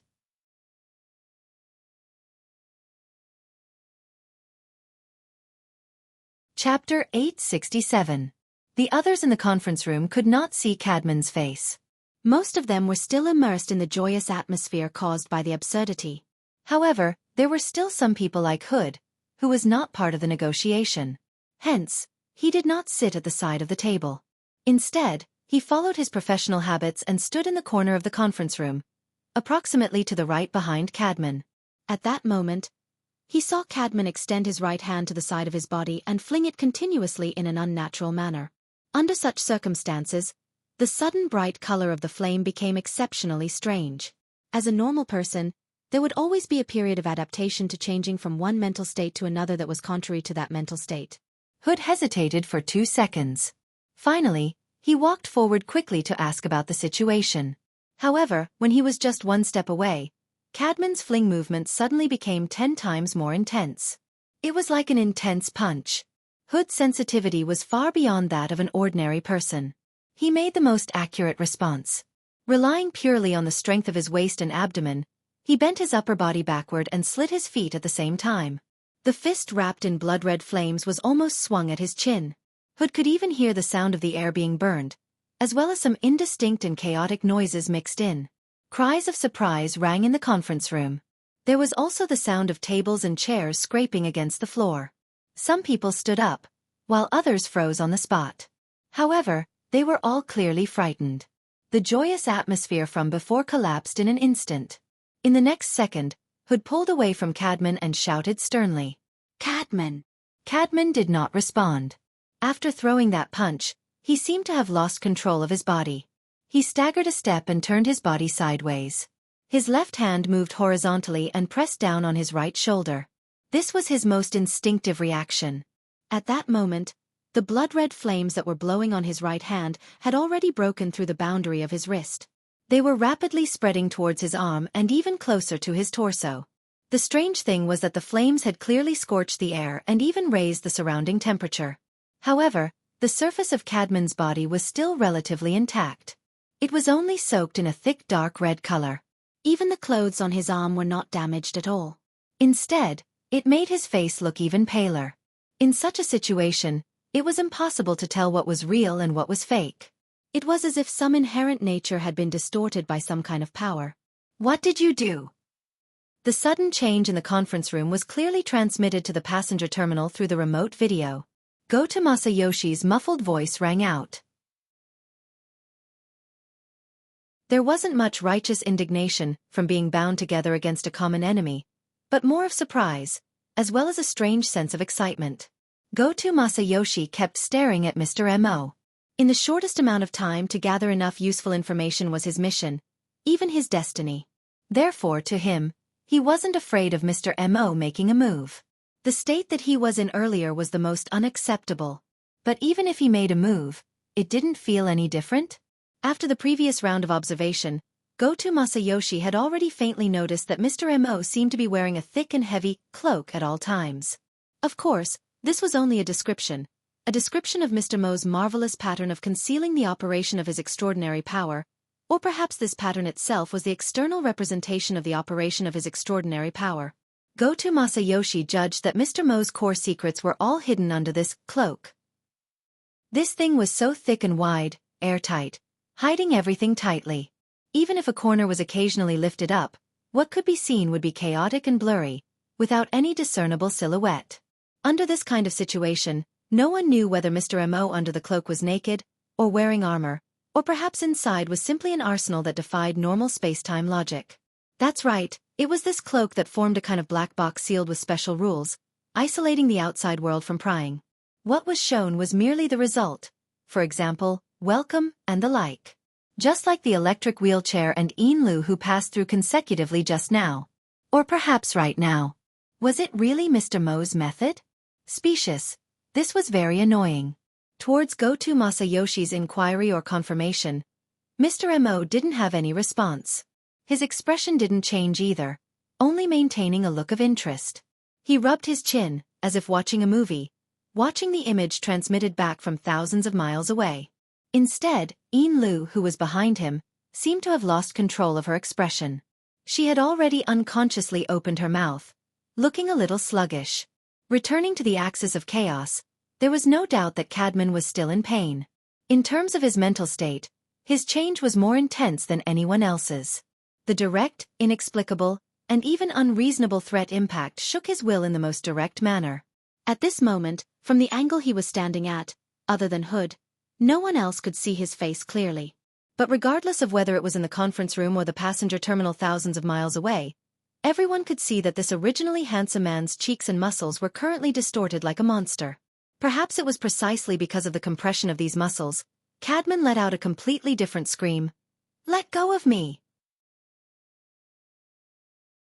His next move was basically about to tear off his entire right arm, but the bloody flame steadily and resolutely spread over his shoulder, burning his neck, torso, and head. Along the way, it also ignited his originally intact left hand. Hood displayed the decisiveness of an operation team leader. He exhaled and shouted, forming his right hand into a knife hand and slashed down towards Cadman's abdomen.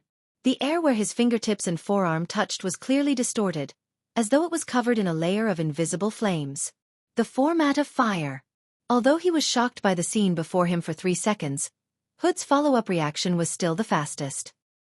He quickly made a judgment that this was inextricably linked to Cadman's use of the violent flame seal to mobilize the power of blood and fire. As it turned out, This was a foolish act that provoked the Blood Flame Order's authority. But first, the connection between the two had to be severed. Hood's individual strength was certainly not at the level where he could contend against the fundamental strength of the Blood Flame Order. But the instant he made his move, all the members of the operation team inside and outside the conference room instantly synchronized under the drive of the 7th-generation Dynamo Core. They jointly constructed a tight, formatted space, and formed the greatest support for Hood's hand blade that his physical body could withstand. This was already the strongest attack that Hood could unleash while not wearing his armor. The clothes on Cadman's chest silently tore open, and the lower half fell down, exposing the muscles of his chest and abdomen, as well as the blood-colored flames that were burning on it. And in that 1 second, or maybe half a second, the fiery tail of the flames was pressed down. It was indeed pressed down, but that was all. Time passed by another time, and the blood-colored flames once again began to expand wantonly. The format of fire, which was known to be able to format all extraordinary powers in the world, didn't play its intended role. Hood felt as though his knife hand had cut into a layer of thick cloth that was soaked in water. Most of the power had already dissipated in the distorted and chaotic structure before it could make contact. Cadman screamed once more. Completely at a loss, he instinctively flung his left hand that had just come into contact with the flames. He wanted to fling the flames away, but it was all in vain. The speed at which the blood-colored flames spread wasn't particularly fast, but as long as they came into contact with it, they wouldn't be extinguished. At that moment, Cadman's entire upper body had already been completely covered by the blood-colored flames, including his entire head. The corners of his eyes had already burst open. What splashed out wasn't blood, but like the residue of burning plastic. There were even more flames flickering in and out of the other orifices of his 5 senses. No one knew what Cadman was feeling at that moment. The seemingly harmless flames brought him unimaginable pain. But it was very obvious that Cadman's mental barrier had already been burned to ashes. He began to shout frantically. "Let me go! I beg you! God! Spareem!" Hood's fingertips were a little numb. This was most likely due to the interference of his emotions. Had the direct contact just now attracted the demonic fire over? In the depths of his thoughts, there was no doubt that there was fear and dread. This made Hood's mood even worse. Driven by his emotions, he was desperate. He roared in the direction of the projection. "Jimmy, damn it, why are you guys just standing there? Do you think you're useful?" The emotional shout made most of the people at the passenger terminal turn their gazes to Captain Jimmy, who had been B-rated. In the blink of an eye, he became the center of attention, but Captain Jimmy's reaction was unexpected. He didn't speak. He didn't communicate. He didn't act against Mr. M.O., who was just inches away from him, as Hood had hoped. Instead, he followed his earlier trend and retreated. His speed increased explosively. It was also at this moment that a cold and hard mechanical voice came out of nowhere. "Warning. Your actions have already constituted a first-degree intentional murder using extraordinary power. Please immediately stop and deal with it harmlessly. Otherwise, we will take action." The sudden and strange warning caused everyone to be somewhat distracted. And at this moment, Captain Jimmy had already swept past Goto Masayoshi and the veteran from the back. He used their bodies as cover to increase the distance between him and Mr. M.O. Then, he crashed heavily into the front section of a parked flying car. The clack of the mechanical parts disassembling and reattaching did not stop. The outer shell of the crashed car seemed to come alive. It transformed into a set of metal components and gathered around Captain Jimmy's body. It instantly formed a set of exoskeleton armor, arming him to the teeth. Captain Jimmy looked like he was coming over empty-handed. In fact, he had his deep blue walker exoskeleton follow him in a stealthy state. It could be upgraded to its strongest state at any time. Even before Captain Jimmy's transformation, the moment Captain Jimmy began to retreat and the mechanical voice sounded its warning, there was a bang from the surface of the lake near the shore. 2 water pillars exploded and 2 fully armed deep blue walkers leapt out of the water's surface. Because their synchronization rate was too high, the 2 splashing sounds seemed to merge into one. The ice storm machine cannon in their hands had long since locked onto Mr. M.O. in the wheelchair and began to preheat and idle. The special physical ammunition built inside was specially designed to deal with the powerful interference power of spiritual-type ability users. It sprayed out in a form similar to a metal storm. Coupled with the support of the formatting domain, It could instantly tear apart a B-rank spiritual type ability user. After the preheating was complete, Captain Jimmy was fully armed. The automatic mechanical sound also came to an end. Captain Jimmy had no intention of playing it again. He directly issued an attack order through the 7th generation Dynamo Core and the Apocalypse Array it was linked to. This was the mission he had to complete as the high-level thug of the Amaterasu Order.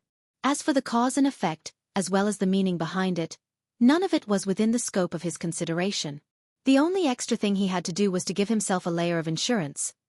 It was at this moment that Captain Jimmy once again felt a stuffy and astringent feeling assaulting his face. It felt somewhat familiar, just like when he had bumped into Mr. M.O. today. It felt like a thick wet cloth had been thrown over his nose and mouth. Wait a minute. He was already under the protection of the deep blue walker exoskeleton. In the next second, a violent shock attacked him. The Apocalypse Array system operating at high speed indicated that the automatic defense function of the sound wave weapon had been activated. It also automatically judged and simultaneously activated the infrasonic wave defense structure. If necessary, it could be activated at the first instance. At the end of last year, when the entire system was still in the experimental stage, it had specially added a targeted plug-in module. For a moment, Captain Jimmy thought that this slightly redundant module was about to be used, but reality proved that he was thinking too much. But on a certain level, his imagination was far from enough. At this moment, the passenger terminal at the shore of Northern Mountain Lake had indeed been attacked by a terrifying noise. The explosive sound wave shock was like a passing storm, engulfing the 100 or so people on the passenger terminal in one go. At this moment, 99% of the people showed signs of either high or low levels of mental confusion. But the deep blue walker defense was effective, and the two powerful attackers weren't affected at all. The Ice Storm gun barrel had already begun to spit out ammunition. But right in front of the gun barrel that was rotating at high speed, two flesh and blood creations that resembled giant palms inexplicably appeared. One on each side. Extremely symmetrical. The gun barrel had already locked onto its target, but it was forcefully lifted up by the two monstrous giant claws that were wrapped in scales. The powerful kinetic energy of the physical ammunition certainly pierced through them in an instant, but the upward momentum didn't decrease. Flesh and scales splattered everywhere, and the follow-up ammunition had long since flown off to who knew where. The well-trained powerful attackers wanted to make adjustments at the first instance. But the turbulence in the void rushed back and forth. This time, it suddenly leapt to the next level, transforming into a violent and restless mental storm. A series of disturbances and attacks, from incorporeal to tangible, from material to mental, seemed chaotic and complicated, but they converged and integrated into a common source, and then focused to form an explosive point. The lake water that struck the breakwater exploded with a rumble, and a considerable portion of it evaporated into water vapor in midair. The blood-colored flames cut it into fragments until it completely evaporated. It was in this space where water, light, and fire interweaved that a malevolent creature whose entire body was dark red like blood appeared with a roar. It seemed to have rushed up from the bottom of the lake, but its specific trajectory was indistinct. Following the appearance of the vicious creature, the impact of the single-point explosion increased explosively by more than 10 times. Even Captain Jimmy's mind sank a little. The two powerful attackers who had received the direct impact of the mental storm were in a much worse state. A suffocating gap allowed the pair of giant palms that were already badly mangled to fiercely slap the exoskeleton armor, sending them flying away at the same time. Fortunately, before the battle, the team had already completed the connection between the mental and physical plane in advance, realizing the interference and connection between the mental plane and the material plane, creating a tightly formatted space that could jointly bear and divert the external impact. The two people who were hit didn't show any serious injuries. But in this way, the previous ambush killing move was all a joke. Captain Jimmy cursed. He wanted to attack again, but when he looked at the vicious creature that suddenly appeared by the lake, he was a little stunned. The vicious creature was huge, with long arms and a tortoise's back, almost in the shape of an ape. Although it was habitually hunched, just the body that appeared on the surface of the water was already more than 3 meters, and even so, there was still a section below its thigh that was below the water surface. Its entire body was covered with bulging muscles and dense scales. As it rose and fell like it was breathing, the heat on its body was like a bloody light, like a flame, and it felt like the surrounding water was about to boil. And it was precisely this vicious creature, or perhaps because Mr. M.O. who was near the shore felt that it was blocking too much light, so he scolded it. This enormous creature then obediently shrunk its body, curling into a ball and pressing down into the lake, only leaving its neck and shoulders above. It just happened that its huge head passed over the fence, and visually, it was already about the same size as Mr. Mo, who was in a wheelchair. Separated by Mr. Mo, Goto Masayoshi carefully observed the vicious creature. In the depths of the dim yellow eyeball, the layers of light became more and more complex. The level of power that was being used also became more and more profound. This caused a huge pressure on his body, causing the blood vessels and tendons around his eye sockets to bulge, especially the temples on both sides. It was almost like a dense net. So ugly. Jiang Zhong, who was very close, seemed to be affected by the sound wave attack. He actually didn't feel any fear, and only muttered his evaluation. The target was a little vague, but they were all suitable, causing the veteran and Ao Ping Rong to look at him. But at this moment, the most eye-catching was still the ugly monkey, and the most important person beside him. From start to finish, Mr. Mo, who was in a wheelchair, did not move at all. Actually, most of the people on the pier were the same. It was just that the others did not have time to move. As for him, Mr. Mo's gaze was focused on the projected area. He looked quite serious, to the point that he didn't seem to care much about Captain Jimmy's death trap. The people who had just caught their breaths unconsciously followed his gaze, and once again turned their attention to the conference room thousands of miles away. In front of the camera, Cadman at some point was already stuck there. His knees bent and his spine curled, his left and right arms half raised, bent into a stiff angle, as if he had raised his hands to surrender, but his crazed raised head made it look more like a prayer of failure. Burp! A strange sound similar to a burp came from the ugly monkey's enormous cranial cavity.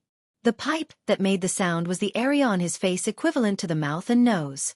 There were no obvious organs there, only dark purple and wrinkled flesh. It felt like a piece of rotten meat. There were a few intermittent openings in the middle. They were all opening up, squeezing out saliva pus. It was more like the sticky lava flowing out of the cracks of a volcano, black and red interweaved, burning the air, about to fall but not yet. On the other side, Goto Masayoshi, who had been observing all this time, suddenly had a twitch in his temple, he noticed. On that lava saliva, the scattered fire pattern cracks faintly pieced together to form a face. And it was getting clearer and clearer, more and more definite. In the projected area, the image of Cadman, who had already turned into a burning statue, became more and more similar, reflecting each other.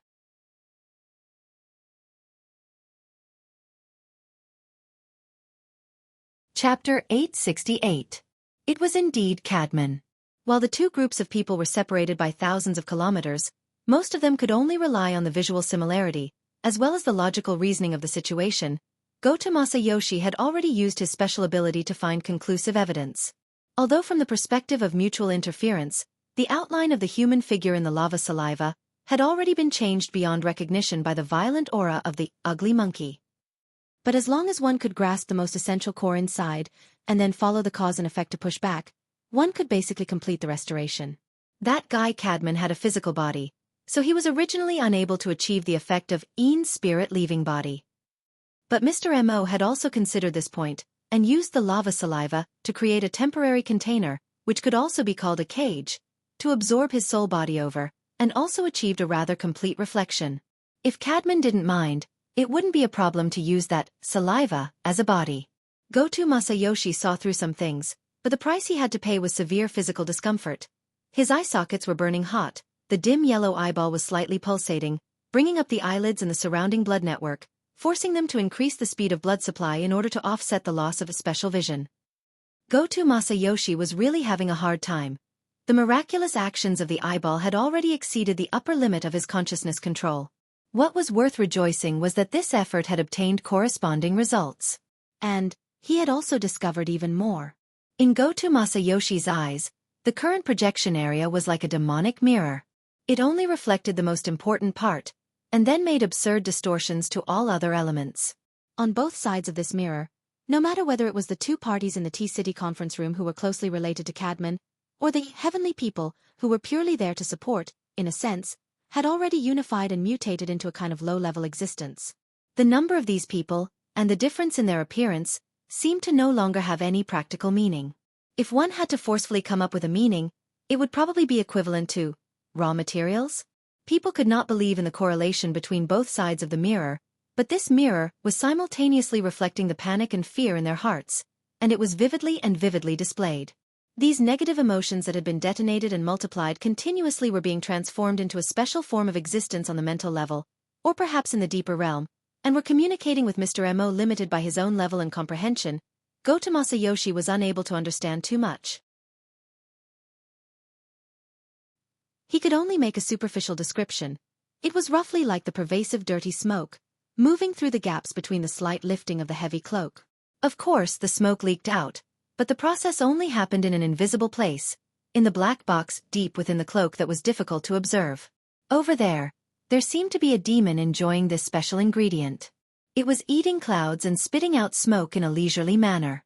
And when Goto Masayoshi wanted to pry a step further, what should be sealed was still sealed.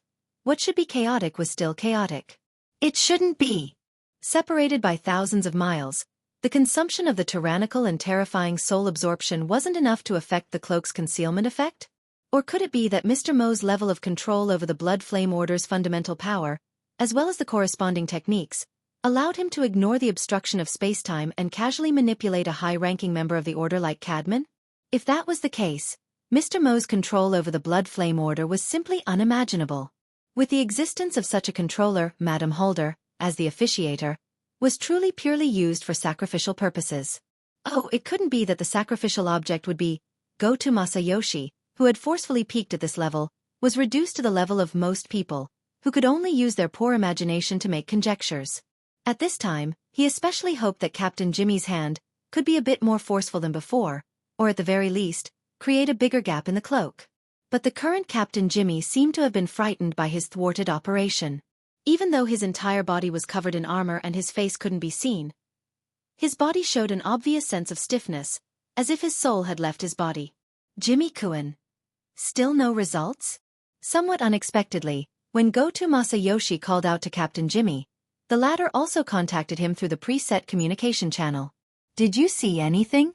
That monster. What? I'm talking about that ugly monkey, that largest ape-like creature. So what? Captain Jimmy's mood clearly fluctuated. Damn it. Have you been scared, silly? It's right there, and you're telling me, so what? Don't tell me you're only looking at its drool? Goto Masayoshi stared blankly. That's right, such a large mutant was right in front of him. Why didn't he pay attention to it, and instead was only interested in the drool that this guy dripped? Even though that was also a very important part. The ape-like creature right in front of him was clearly an extremely powerful mutant. For Mr. Mo to be able to summon it out of nothing, the interference, the consumption, was probably even greater than the long-distance soul-sucking activity under the rules of the Order. He actually didn't think of something that was clearly in front of him. Goto Masayoshi faintly felt that it was a bit strange, and felt that Captain Jimmy's mood was too abnormal. He subconsciously asked, "What did you see?" This thing. You don't know? Damn it. Don't tell me you don't have the slightest idea. Should I know? Goto Masayoshi was truly a bit confused. He indeed didn't have any related concepts. At this moment, it was as if there was a piece of information that everyone knew, but it was perfectly missed by him. As a social creature, this kind of feeling was terrible. But this also stimulated his curiosity to an even greater degree. The focus of Goto Masayoshi's gaze naturally spread away from that lump of lava saliva that was about to fall, and expanded to the related area around it, that enormous and ugly face that seemed to have half-rotted. The focus of his gaze constantly adjusted, sweeping past the fine scales on the ugly monkey's face, the half-caved-in forehead and crown, the wrinkled flesh, and finally made contact with its protruding crimson eyes. Large and empty. This was Goto Masayoshi's first feeling. But for some reason, he didn't dare to explore further into the depths of the hollow. In reality, at this moment, the frequency and amplitude of his eyelids twitching had increased dramatically. His eyelids that were especially loose due to his emaciation couldn't help but droop, but were stimulated by his eyeballs, and bounced back again. The current Goto Masayoshi seemed to be looking directly at a dazzling light source, looking directly at the sun that was about to rise above and below the horizon. Completely out of instinct, Goto Masayoshi wanted to turn his face away to avoid a direct attack. He indeed completed this action, but what was truly moving was only his neck and head. In his eye sockets, the pair of dim yellow eyeballs didn't move. On the contrary, they even pushed open the eyelids that they were trying to cover, and controlled all the related nerves, blood vessels and muscles, staring fixedly at that ape-like creature's ugly face, especially the large and empty bloody eyes, motionlessly. The dazzling feeling continued to spread over. If it was a normal person, they might have already started crying non-stop. But Goto Masayoshi didn't, because even if the tears were about to flow out, they would still be used by the dim yellow eyeballs as lubricant, better than nothing. Goto Masayoshi's heartbeat suddenly sped up. Part of it was due to the fluctuation of emotions caused by losing control, but the other part, which was also an even more important factor, was that the eyeballs needed more blood supply, more nutrition. Goto Masayoshi's body was heating up, but the pores on his skin were abnormally contracting. It was precisely under such a contradictory reaction that even more energy from his limbs and bones were mobilized, rushing upwards in the most efficient manner for the eyeballs to use. Other than that, there was also the endless sunlight from the outside world. At this moment, Mr. Mo's voice sounded again, as if he was talking to Inlu. Did you see it clearly? Ah, what? Inli's reaction was similar to Goto Masayoshi and Captain Jimmy. Half a second later she came back to her senses and asked, Mr. This, what exactly is this thing? A type of wondrous creation that I discovered in the past. I call it the rotten mouth ape. I only discovered it recently, although it looks a bit ugly. Its entire body can be converted into energy. It's relatively easy to mold, and its stability isn't bad. It's a natural building material. Inlu. It was also at this moment that the air seemed to ring out with a slight air explosion, similar to the noise of bubbles bursting and air burning. It was very easy for normal people to ignore this kind of sound, but a few ability users with keen senses could determine that this sound originated from the ugly monkey. Oh, it should be the saliva from the rotten mouth ape's mouth, which meant that it came from Cadman's side. A judgment was a judgment, but not many people could clearly determine what Cadman was doing. Until Mr. Mo spoke again. I'm not angry. Why should I be angry? There are people in the order who are 10 times, 100 times more excessive than you, and their statuses are even higher than yours. Inlu had been a bit absent-minded ever since the rotten mouth ape appeared. She heard Luo Nan speak of a sensitive topic at this time, and she subconsciously wanted to interrupt. Mister, don't listen to his sophistry. It's nothing. Mr. Mo slightly tilted his head. His thin and ordinary face formed a marvelous contrast with the rotten mouth ape's enormous face, which was only separated by a fence. Since the blood flame will was proposed when the order was founded, it is tantamount to giving up a portion of power and the corresponding design. The only reason why a situation like yours has occurred is because the Blood Soul Temple, the foundation of the order, lacks a stable and effective identification and withdrawal mechanism. One is the problem of design ideology, and the other is the problem of design ability. Of course, the lack of reflection and supplementation on the material plane is indeed a troublesome matter. Then there's the problem of the level of the current group of people in the order. Take Cadman, for example. He's a blood-sucking bug, yes, but if there's no improvement in the application of ideas, then the vast majority of people in the order are essentially no different from him. Mr. Mo slightly raised his chin when he spoke to this point. He squinted his eyes and looked behind the cloud of fish scales that filled the sky. He looked at the edge of platinum light that cut down. On this point, some people don't hesitate to use materials, but they do it quite brilliantly.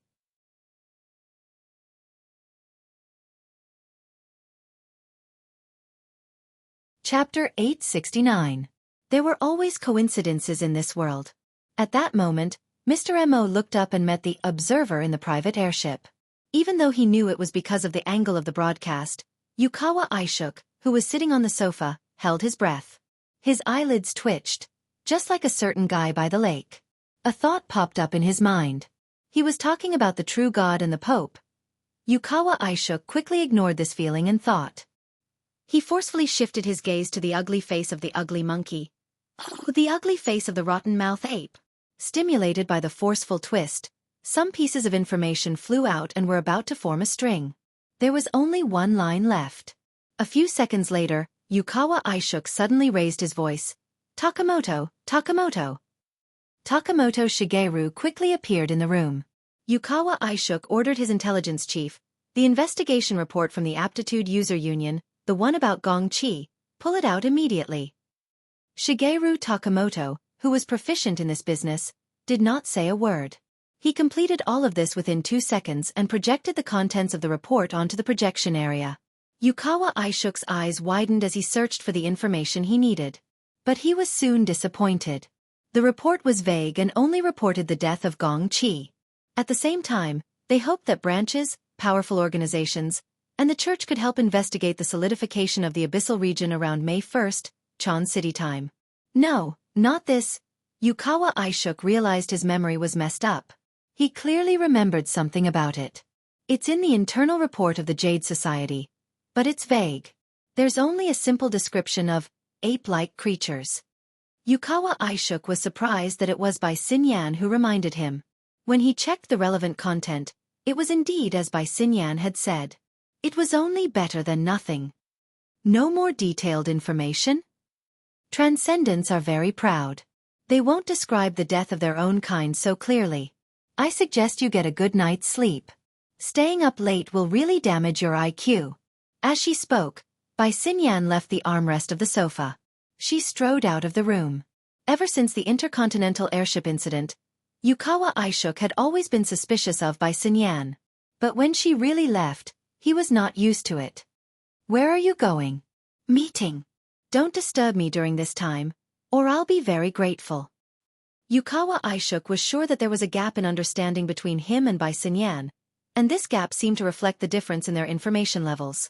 In the era of information and authority, there was nothing more depressing than this kind of gap. What was even more tragic was that people like Bai Xinyan seemed to be many, many more than he had imagined. Along with the shrill siren, the high-altitude region where the clouds were surging was filled with a blinding red light. The image of the environment that was extremely close to reality began to solidify and then fade away. When the visual virtual scene disappeared, the cramped space of the health pod was completely revealed. The warning light on the top of the pod was still flashing rapidly. Tianbang shook his head. Through the slightly turbid nutrient fluid, he could see the high-priority notifications on the interface of the cabin wall. They glowed red and vibrated continuously, attracting his attention. Due to the limitations of his physical body, Tianbang decided to use telepathic communication. Dr. Pan, the group's experimental base has been overrun by the mutants? Dr. Pan, who was usually calm and collected, suddenly spoke in a hurried tone, which was rare for him. Big news, big trouble, big opportunity. Anyway, hurry up. I'll give you 20 seconds. Please, I'm in the health pod right now. Oh, that's true. Speaking of which, the health pod simulator is more useful than the helmet. Fine, just stay there. I'll open the communication channel to you. You have 10 seconds now, including the time to look at the data. The communication was then cut off. Immediately after, a portion of the health pod broke away from Tianbang's control and entered remote conference mode. It guided Tianbang's senses and projected him into a huge conference hall. The standard of the conference was definitely very high. It was similar to the ring-shaped conference hall where the Star Alliance held a global board meeting. Yes. Wait a minute. That's right. Although Tianbang had never spoken here, he had been one of the people in charge of the security forces and had strolled around inside before. He had already seen the Star Alliance's logo that could be seen everywhere in the conference hall. It looked like a printed, simplified map of Earth. Some said that it symbolized the coexistence of the common world and the inner world since the era of distortion. Some said that it was a hint of the existence of the deep blue world when the Star Alliance was first established. Perhaps it really was a big scene. However, the conference had probably been held in a hurry.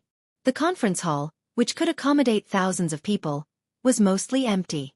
The figures were all concentrated near the ring-shaped conference table in the center, and some of the empty seats still had figures appearing intermittently.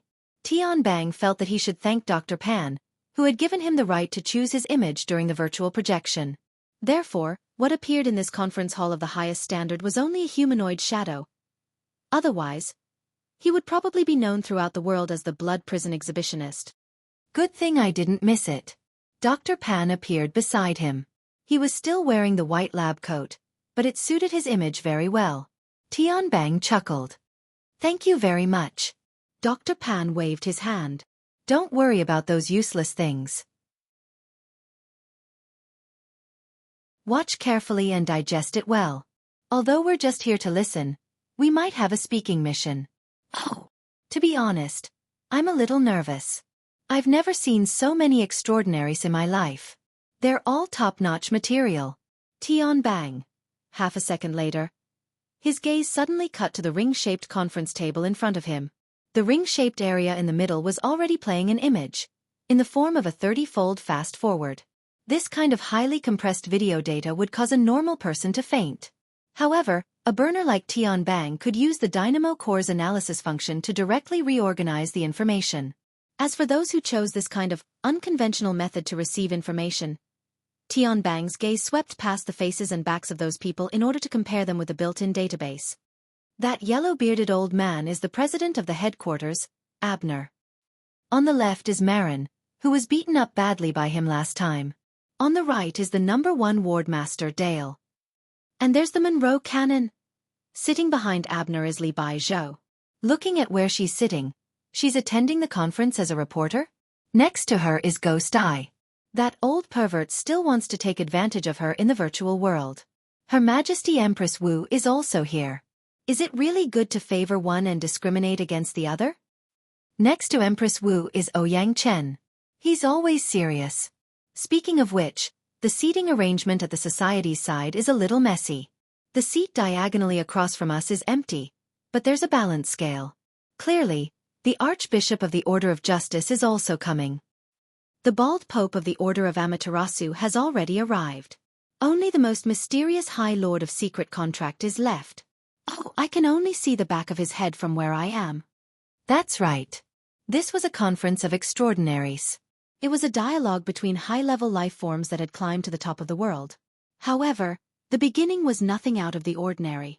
President Abner coughed and spoke in a gentle and feminine tone. There are still a few who haven't arrived yet, but since we've caught up with the live broadcast, we won't wait any longer. Let's watch while we discuss and exchange our opinions. As he spoke, the video playing at high speed slowed down and entered normal mode. The most eye-catching thing in the video was undoubtedly the huge and ugly face of the demon. Half of its body had caved in, and the other half had rotted away. There was also the lava mouth that was dripping down, as if it could fall to the ground at any time. All these factors fiercely occupied the attention of the audience. However, what attracted Tianbang's attention the most, which was also the focus of the video, was the man sitting in a wheelchair beside him. He looked unfamiliar and a little too thin, as if he was ill. However, at this moment, he was quite relaxed. Perhaps it was because of the sudden change in speed, but the body language of the man in the wheelchair seemed to be slow and unruffled. He was giving a demonstration to the woman behind him who was gently holding the wheelchair. Look, with this half-energy, half-material thing as a foil, Cadman's body and soul structure is a lot more straightforward. Limited by the conditions, we can only look at the general outline. You should be able to find the resonance structure related to the blood-soul temple. Understand the relationship, and then refer to the actual emotional state of a life form, and you'll roughly know where the problem lies. The man in the wheelchair explained while his hands did not stop moving. His fingertips made a few horizontal and vertical cuts in the air, cutting the dripping lava mouth into 20 to 30 parts of different sizes. Not counting the scraps on the periphery, the main part of the cut was clearly a scaled-down human body, including the head, shoulders, chest, abdomen, spine, limbs, and the isolated internal organs. There were also fiery threads in between. They were like the connecting lines of a doll, but they were also like the blood vessels and nerves of a real human body. It was precisely this dismembered lava mold. The head, at the top, had already been cut off. It was the size of a date, but it had complete facial features. At this moment, it was completely distorted by fear and pain. Unfortunately, not many people could clearly hear what it was shouting. Inside the virtual venue, most people had dull expressions, but there were also some who were overflowing with interest. This person is certainly an outstanding surgeon. He's also very good at teaching and educating people. Sitting on the right side of President Abner was the world's top boundary grandmaster, Constance Dale. She was still dressed as a medieval witch. Her hood covered her face, and the corners of her lips were half hidden. She carried out her favorite mysticism. Because of this person, I think of another person. He also loves to preach. The legendary Professor Luo. Didn't he come to the conference today? Oh, you're talking about Luo Nan? President Abner stroked the yellow beard on his cheek. His tone was still gentle. This time, it's an analysis and discussion on the death of Deputy Secretary General Gong Qi. It's an invitation system. Luo Nan isn't a relevant person. But according to the theory and level of strength he's displayed recently, he's certainly qualified. As he spoke, Abner cast his gaze towards Ouyang Chen, who was a bit far away. Although it was a virtual world, his gaze was still solid. Oh Ouyang, why don't your branch contact him? If it's convenient, invite him over. Everyone can exchange what they need.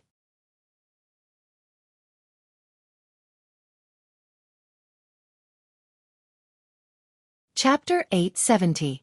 Ouyang Chen did not sit at the very front of the ring-shaped conference table. Instead, he sat in the second row with Her Majesty Empress Wu. He sat upright, watching the live broadcast very seriously. His right hand tapped soundlessly on the virtual desktop. The changes in length were quite rhythmic, giving people the feeling that he was taking notes or something. His appearance was in stark contrast to Her Majesty Empress Wu, who was sitting leisurely next to him. Her Majesty Empress Wu was fiddling with the virtual scroll in her hand. Ouyang Chen did not respond immediately when President Abner called out to him. 2 seconds passed before his fingertips stopped tapping. He turned his face away from the central projection. It was unknown whether or not it was a virtual effect, but the frameless lenses clipped to the bridge of his nose seemed to be plated with a layer of light. The lenses covered most of his pupils, and his expression was stern and serious. He still did not open his mouth. It seemed that he was choosing his words carefully. Then, earlier, you wanted to join in on the fun and get a share of his grandfather's property. Now you're asking for an exchange. Are you preparing to take the opportunity to call each other brothers and get greedy? A moment of silence appeared in the ring-shaped conference room. Then there were coughs, muffled laughter, and of course, loud laughter. At the level of participants, the vast majority of people already had the tendency to do as they pleased. Not everyone would take President Abner's face into consideration. Of course, everyone's gazes were cast in Ouyang Chen's direction. However, everyone could see very clearly that Ouyang Chen did not open his mouth. The voice came from beside him, behind Her Majesty Empress Wu. The audience was already there. Wow! Tianbang let out a small gasp of surprise. He could clearly see that the person who had spoken against Abner just now was clearly a young girl. She wore a brimmed hat and a black jacket. She looked like she could just go out and do a street dance and play around. She really was a young girl. Tianbang recognized her. She was Zhang Yingying of the Xia City branch. She was a die-hard follower of Her Majesty Empress Wu. She was also someone in Luo Nan's circle of friends. Speaking of which, this young girl didn't even seem to be an architect. Why did she come to listen? It was fine for her to come with Her Majesty Empress Wu for a meeting, but her words were really out of line. Tianbang grinned. Don't be fooled by Abner's soft voice. He wasn't able to become the president of the Ability User Society by relying on his ability to eavesdrop. Zhang Yingying also seemed to know that she was in trouble. She pulled down the brim of her hat, shrank her neck, and tried to hide her body behind Her Majesty Empress Wu.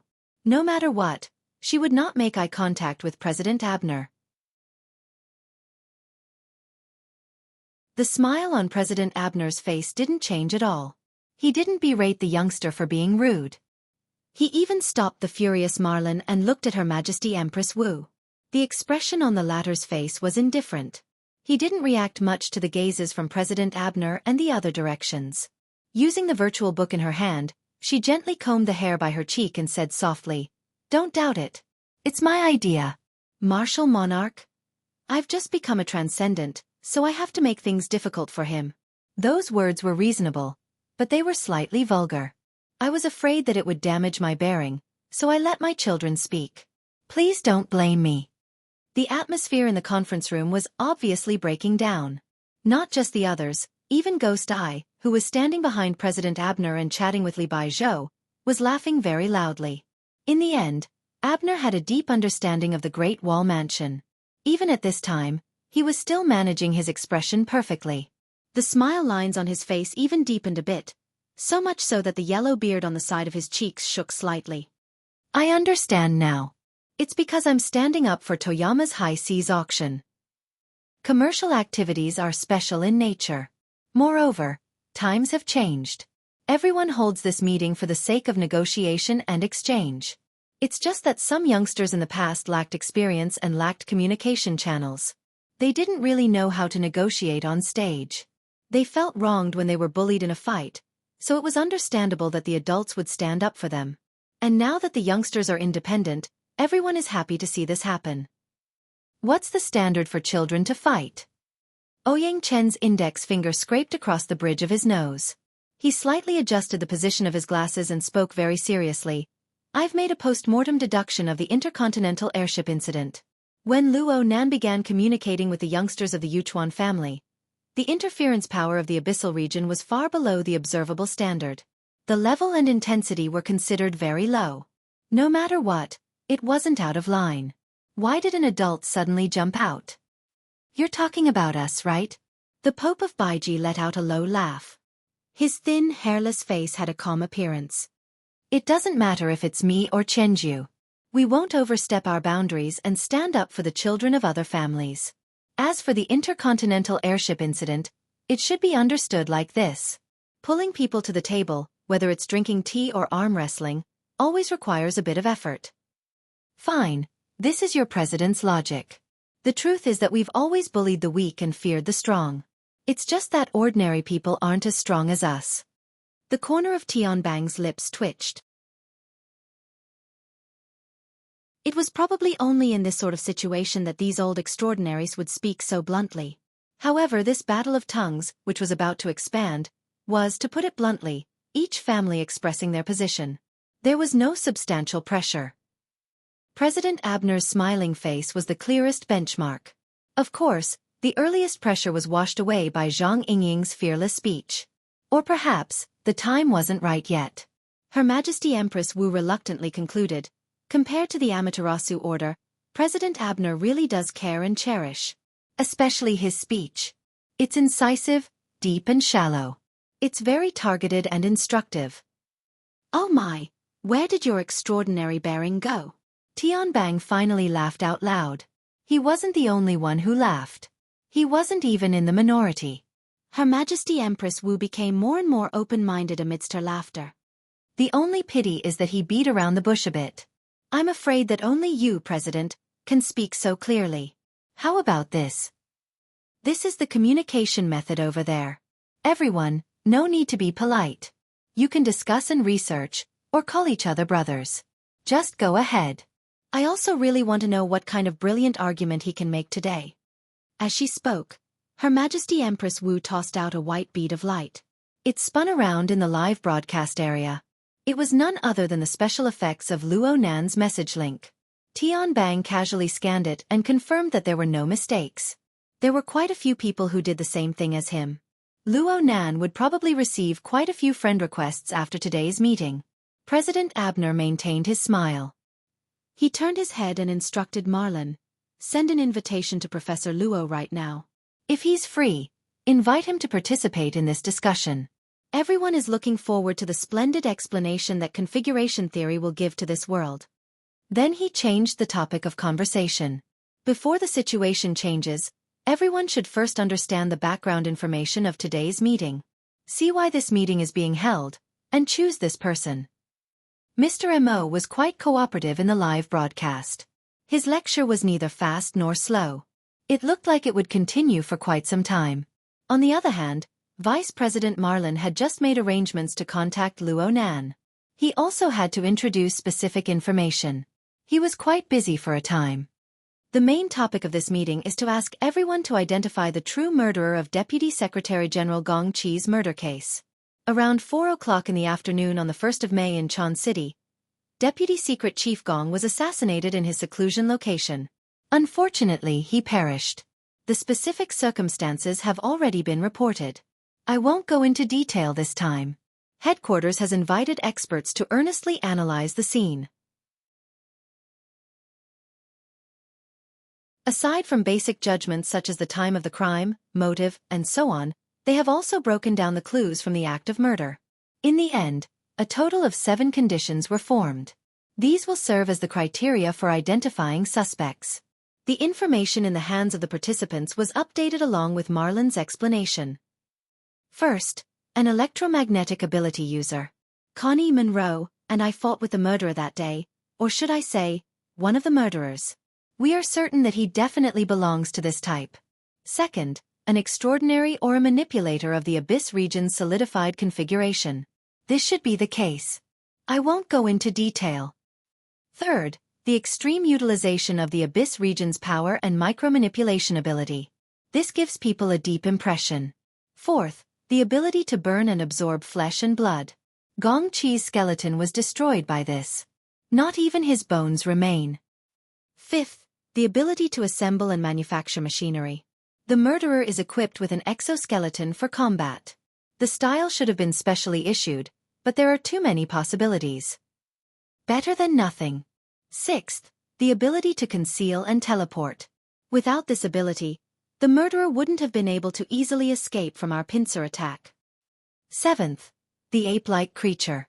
It was the first unexpected factor to appear on Volcano Island. To a large extent, it interferes with our line of sight. Moreover, it is highly related to that plane. Everyone understands. Some people laughed, but most people were very serious. The death of any extraordinary was a very serious matter. If a plane was involved, it would be even more serious. Marin continued to emphasize, considering that this matter is most likely not the work of a single person, as long as a single person fulfills 4 of these 7 conditions, they will be a major suspect. Of course, this also has to be in line with basic criminal reasoning. President Abner added softly from the back, if we can directly prove that someone or some people are highly related to that plane, we can basically directly conclude the case. Everyone should understand that this is the core condition and the most direct evidence. Tian Bang curled his lips. Dog **T logic. However, the venue was rather lively and noisy. At least half of the people were shouting. Exactly. The way they heckled didn't have any extraordinary bearing at all. Heh, the human heart is like dog **T. After a long introduction, Marin took advantage of the situation and drew everyone's attention to the live broadcast. I've never heard of this Mr. Mo before. However, the blood flame order he's in has previously fulfilled 2 of the 7 conditions. The ability to absorb flesh and blood, and the solidification of the abyssal region. Especially the latter, it has been confirmed that on May 1st, Chan City time, the blood flame order had an unplanned sacrificial event that also lasted for a long time. This bit of evidence is quite solid.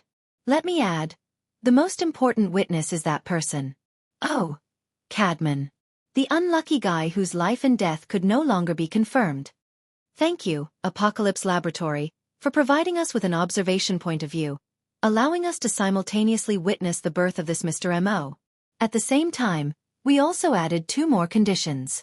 There is one that we can't see, but the evidence is conclusive.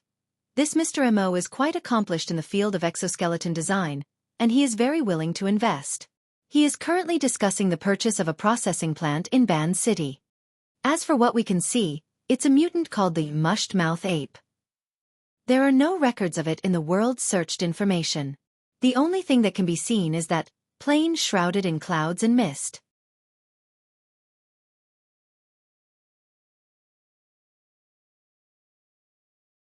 Chapter 871. Marin spoke quickly, but there were still some who couldn't control their impatience. Not far behind Marin, a loud and clear voice rang out. 4 out of 7, the most important one is more or less confirmed. What are we still talking about here? Let's just do it. General Corney, the association's intention is not to make a rash judgment. Considering the blood flame order's past strength and performance. Isn't there still that Mr. Mo? Marin took the opportunity to explain. Due to the lack of time from the channels we currently have, this Mr. Mo has no official information at all. Everything we can find is suspected to be fake. Then what's the point of talking? It's definitely an impersonation. And looking at that bear's heart and leopard's guts, he can't be weak. If this guy wasn't an extraordinary. Ahem, wouldn't some people who bully the weak and fear the strong have already swallowed him into their stomachs? When the attendees heard General Corney's tone, they thought they would hear some sort of live stream eating **T, or something along those lines. In the end, this guy turned cowardly so quickly. Evidently, his impatient tone just now was a sign of him trying to instigate others. For a moment, cold laughter rang out. Although this General Corney had the title of General, he did not actually belong to the military. Instead, He was the leader of a private armed force active in the Central and North Africa region. Although this guy was an extraordinary, he was famous for being shameless. Today, he could be the guardian of a city, and tomorrow, he could be the leader of a vagrant raiding squad. His big mouth could be said to have been somewhat restrained in recent years, but he would still reveal his true nature from time to time. But there were still many people who were willing to cooperate. Not far away from Tianbang, someone played the role of a sidekick. It's not strange to impersonate someone, but there are dozens of extraordinary in the world, and they're all familiar with each other. So who could it be? Tianbang tilted his head to take a look. He recognized Sacido of Moose City in northern Europe. He was a feminine man who was the complete opposite of the common impression of Vikings. He had been active in the fashion industry for a period of time, and had a knack for praising and ruining people. It was said that he did not get along with Her Majesty Empress Wu. Now, a soft knife could be used to stab someone, and it could also be fatal. Compared to Sacido, General Corny was already a straightforward person. He stretched out his pitch-black palm and rubbed his fingers in the air a few times. That candidate, all of you must have molded it in your hearts. Halfway through his words, he saw Ouyang Chen's gaze directed at him. Behind the glasses, his gaze was calm and clear, like a colorless lake, but it could also be said to be like a polished blade. General Kenny was terrified once again. He chuckled and did not say anything else. Everyone wants to snatch food, but no one is willing to stand out. Compared to ordinary people, the mental world of extraordinaries doesn't seem to have any significant difference. After transcendence, there's no such thing as sainthood. Dr. Pan and Tianbang conversed through a private channel. They spoke much more casually under these circumstances. They're going around and around here because they suspect Luo Nan, right? What do you think? Honestly, I can't tell. Tianbang knew that the extraordinaries around the ring-shaped meeting platform had invited him over to listen to the meeting only because of his special relationship with the Blood Flame Order. They wanted to obtain more insider information and make a more accurate judgment. This gave Tianbang a strange sense of self-awareness that he was a traitor. But even if it was out of personal interest, after he digested the information he had prepared for the meeting, he still spent a lot of effort to observe Mr. Mo. Tianbang had some harvests. He didn't obtain them from Mr. Mo himself. Instead, he obtained them from Mr. Mo's subordinate, Cadman, whose life and death were hard to determine. Tianbang knew of Cadman. He knew that Cadman was a fleshly adept with decent strength. He also knew of the technique of the violent fire seal. This made him naturally put himself in Cadman's shoes. How could his soul be captured from thousands of kilometers away? Was the violent fire seal the key trigger in the entire process? Was it possible to avoid this result? What role did the Blood Soul Temple, the solidified configuration in the Abyss region, play? What role did it play? Tianbang analyzed as he put himself in Mr. Mo's shoes. Even though Tianbang had mostly broken away from the system of the Blood Flame Order and the Restraint faction, he still had some insights. But these were far from enough to be used as a basis for a qualitative judgment. Tianbang said, Mr. Mo's situation is a clear suspicion, but it hasn't reached the stage of true evidence. If Mr. Mo wasn't an extraordinary, he might have died 100 times over by now. But he is. At the very least, it's highly likely that he is. If that's the case, then the nature is completely different. Dr. Pan, with the rigorous attitude of a researcher, gave a reasonable discussion. Up until now, this Mr. Mo hasn't shown any solid evidence that he's an extraordinary. On the contrary, he's been too vague. Tianbang laughed. To play with a person's soul in the palm of his hand from thousands of kilometers away. What kind of level is this? That's because he's dealing with his own order's believers. 2 of the leaders of the 3 great orders have come. Perhaps you can ask them how they deal with undevout believers? Is it possible to do things so beautifully from thousands of kilometers away? We've also done a few models of the Blood Soul Temple. If we consider the optimal solution, Tianbang shook his head. Don't mention those kinds of wild guesses. Besides, doesn't optimal mean most dangerous? Everyone has to leave a way out for themselves. When it comes to extraordinaries, it's never too much to be cautious. It's been a bit better these past few years. There aren't many cases of extraordinaries fighting to the death, but every time it happens, it shakes the entire world. There's no need to talk about Gong Qi. A few years ago, Jean Buhuan was completely influenced by a nuclear bomb. Dr. Pan, didn't you research there for a period of time? Dr. Pan slowly nodded. Yes, it was in that volcanic area. In comparison, Jean Tong died the most sullen death. He was finished without a sound. He only left behind a mountain of bones for the people of the world. Suddenly, a new train of thought opened up in Tianbang's mind. Perhaps it seemed it was possible. He found a new piece of evidence. Mountain of bones, blood soul temple, and the headband that fell into Luo Nan's hands in the end. An electromagnetic ability user. Jean Tong was an electromagnetic ability user. Although this brother belonged to the fleshly side, it was insignificant when compared to the clues themselves. Tianbang had heard in Xia City that Luo Nan was researching and developing equipment for the Jean Tong headband. There was a period of time in the past when Luo Nan used the Jean Tong headband to control some sort of advanced civilization's inheritance. None of this was a big deal when considered alone. But when the fragments were put together, 7 to 5, they could even echo each other. What's wrong? It's nothing. Tianbang wasn't going to be the stupid bird that stuck its head out. He just needed to think a little more to understand that the matter of Luo Nan possessing the Jean Tong headband was no secret. The problem lay in the fact that the cause of Jean Tong's death was still a mystery that had yet to be completely solved. Jean Tong had an inextricably close relationship with the Xia City branch. No one knew how deep the Xia City branch's involvement went. Her Majesty Empress Wu had sent Jean Tong flying. What happened next? To what extent could Ouyang Chen's protective behavior reach? How many supporters did the Xia City branch have in regards to this matter? Sympathizers? Dealing with an extraordinary was on a completely different level from dealing with 2, 3, or even more extraordinary. One had to be prepared for a local war, or even a world war. Tianbang felt his finger move away from the nuclear button. In order to strengthen his will, he emphasized once more, the possibility of Professor Luo and Mr. Mo being the same person is extremely small.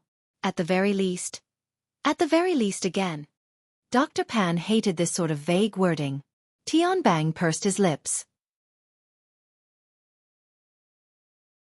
Anyone who comes from the Blood Flame Order and has received the Order's knowledge system, such as myself, would find it hard to accept that a person who had absolutely no contact with the Blood Flame Order half a year ago can now perform an anatomical analysis of the Blood Soul Temple and the believers under the Blood Soul Temple system.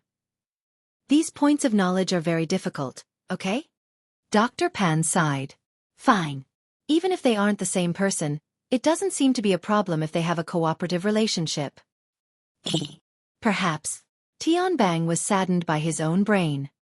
He couldn't help but ponder along Dr. Pan's train of thought.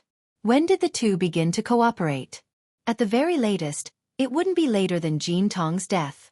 That was in early December of last year. Mrs. Halder and the others fled Xia City in early November. If they had already reached a cooperative agreement back then, the one who died that day might have been Tianbang himself. The problem was that the two sides were quite unhappy because of the matter of the Soul Order at the end of last year. But looking at today's information, this Mr. Mo was clearly standing up for the remnants of the Soul Order. The clues were fighting with each other. Besides, this line of thought was still unable to explain Mr. Mo's origins. Looking at his attainments in the foundational techniques of the Blood Flame Order, he was simply an ancestor who had been hidden from the world for many years. But ever since the Order was founded, Tianbang had a precise grasp on the birth, aging, sickness, and death of all the powerful figures of the Order. He was certain that the Blood Flame Order hadn't had such a hidden ancestor-level figure in the 40 to 50 years since it was founded. Actually, he was a visitor from beyond the heavens. The corner of Tianbang's lips twitched. This was too fucking roundabout. No wonder President Abner and the others were hesitant. Mr. Mo's entire being was hidden in a dense fog of fragmented logic. At this time, Marlin also expressed a similar point of view. Due to the limitations of the Apocalypse Laboratory's observation methods, we have no way of obtaining more information. Our analysis of this Mr. Mo also stops at the surface. We can't see clearly or see through him. Speaking up to this point, Marlin suddenly changed the topic and launched a sudden attack. The Pope of the 100 Collections is the host in this aspect, and he has set up a grand scheme to illuminate Osaka City. Presumably, he has an even more exquisite view? The Pope of the 100 Collections didn't have the slightest reaction of being attacked.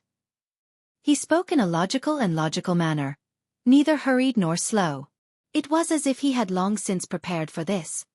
I can't say that he is exquisite. It's just that he has seen things a bit longer than others. In my opinion, this Mr. Mo's exquisite control over the power of the Abyss region is something that none of us here can compare to.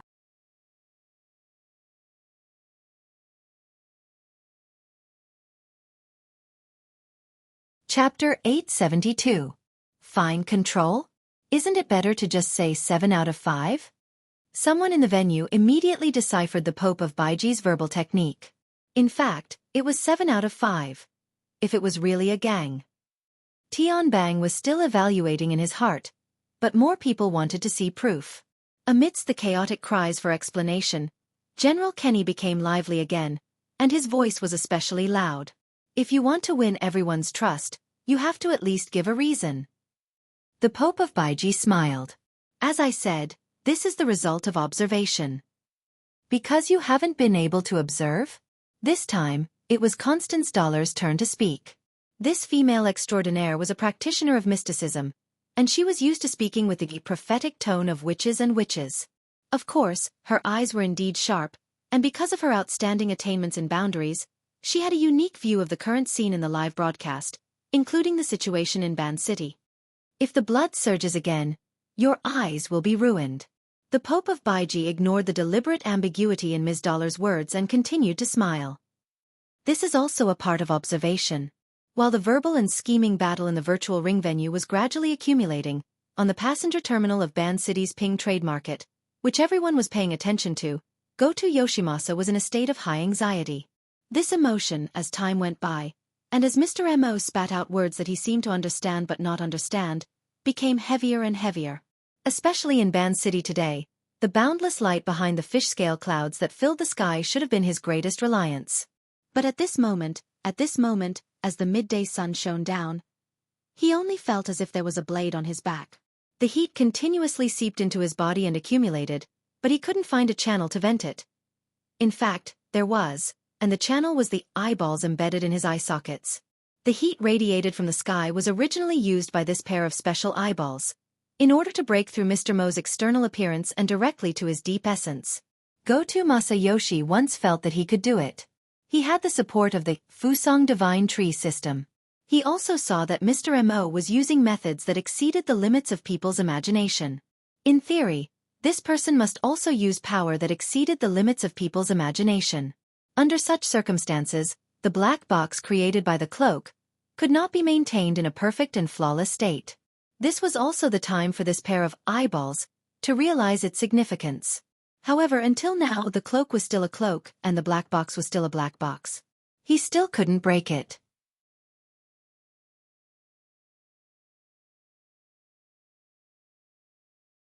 Goto Masayoshi suddenly realized, his heart suddenly sank, but the special eyeball still faithfully and objectively reflected all the changes that had happened. It allowed Goto Masayoshi to see, clearly, what kind of interaction had formed between the negative emotions that were born in his body and Mr. Mo's previous interactions. Wait, a chance. Goto Masayoshi's thoughts once again lagged behind the reaction of the eyeball. The sunlight that filled the sky, under the support of the Fusang Divine Tree's Great Divine Treasure System, formed an extraordinary connection with Goto Masayoshi's special eyeball, above the normal laws of physics. After that, Goto Masayoshi felt that his body seemed to have entered a kind of transparent state, creating the best conditions for the sunlight that was projected over. Most importantly, Goto Masayoshi's thoughts had actually participated. As a kind of targeting tool, it had specified the direction and target of focus, and had received the feedback information. At this moment, Goto Masayoshi followed the smoke, and saw even more. He saw the trajectory of the smoke circulation, including some of the details of the operation and transformation, and thus naturally discovered that the cloak and black box belonged to a kind of tight and exquisite energy structure, yet still maintained a highly integrated state with the real world. Because of the integration they were one. It's this. Goto Masayoshi never would have thought that the difficult problem that had been dragging on for a long time would actually have a breakthrough because of his own fear. He also didn't have the time to think deeply about the problem inside, only doing his best to memorize and analyze, trying to dig out even more things. He had already seen the light. Everything was difficult at the beginning, very quickly. His vision suddenly slanted, completely leaving its original focus. His entire vision was also affected, swaying back and forth. Swaying? The so-called swaying was actually swaying back and forth. It felt like the eyeball wasn't embedded in the eye sockets, but rather attached to some thin string. His randomly swaying vision, in the blink of an eye. He rearranged the situation around him. Mr. M.O., mushed-mouth ape, the cowardly Jimmy, his terrified subordinates, and the veterans that he had forcefully dragged over to confront and so on. Why are all these guys looking at me? And with that kind of gaze? What is this? In his swaying vision, a thicket of blood, flesh, nerves and bones appeared. It was malevolent and ugly, and emitted an ominous aura of death. It was still burning. You're tuning in to the Xiaofan's Wuxia Tales YouTube channel. Don't forget to subscribe and join us on this journey to catch the most captivating stories.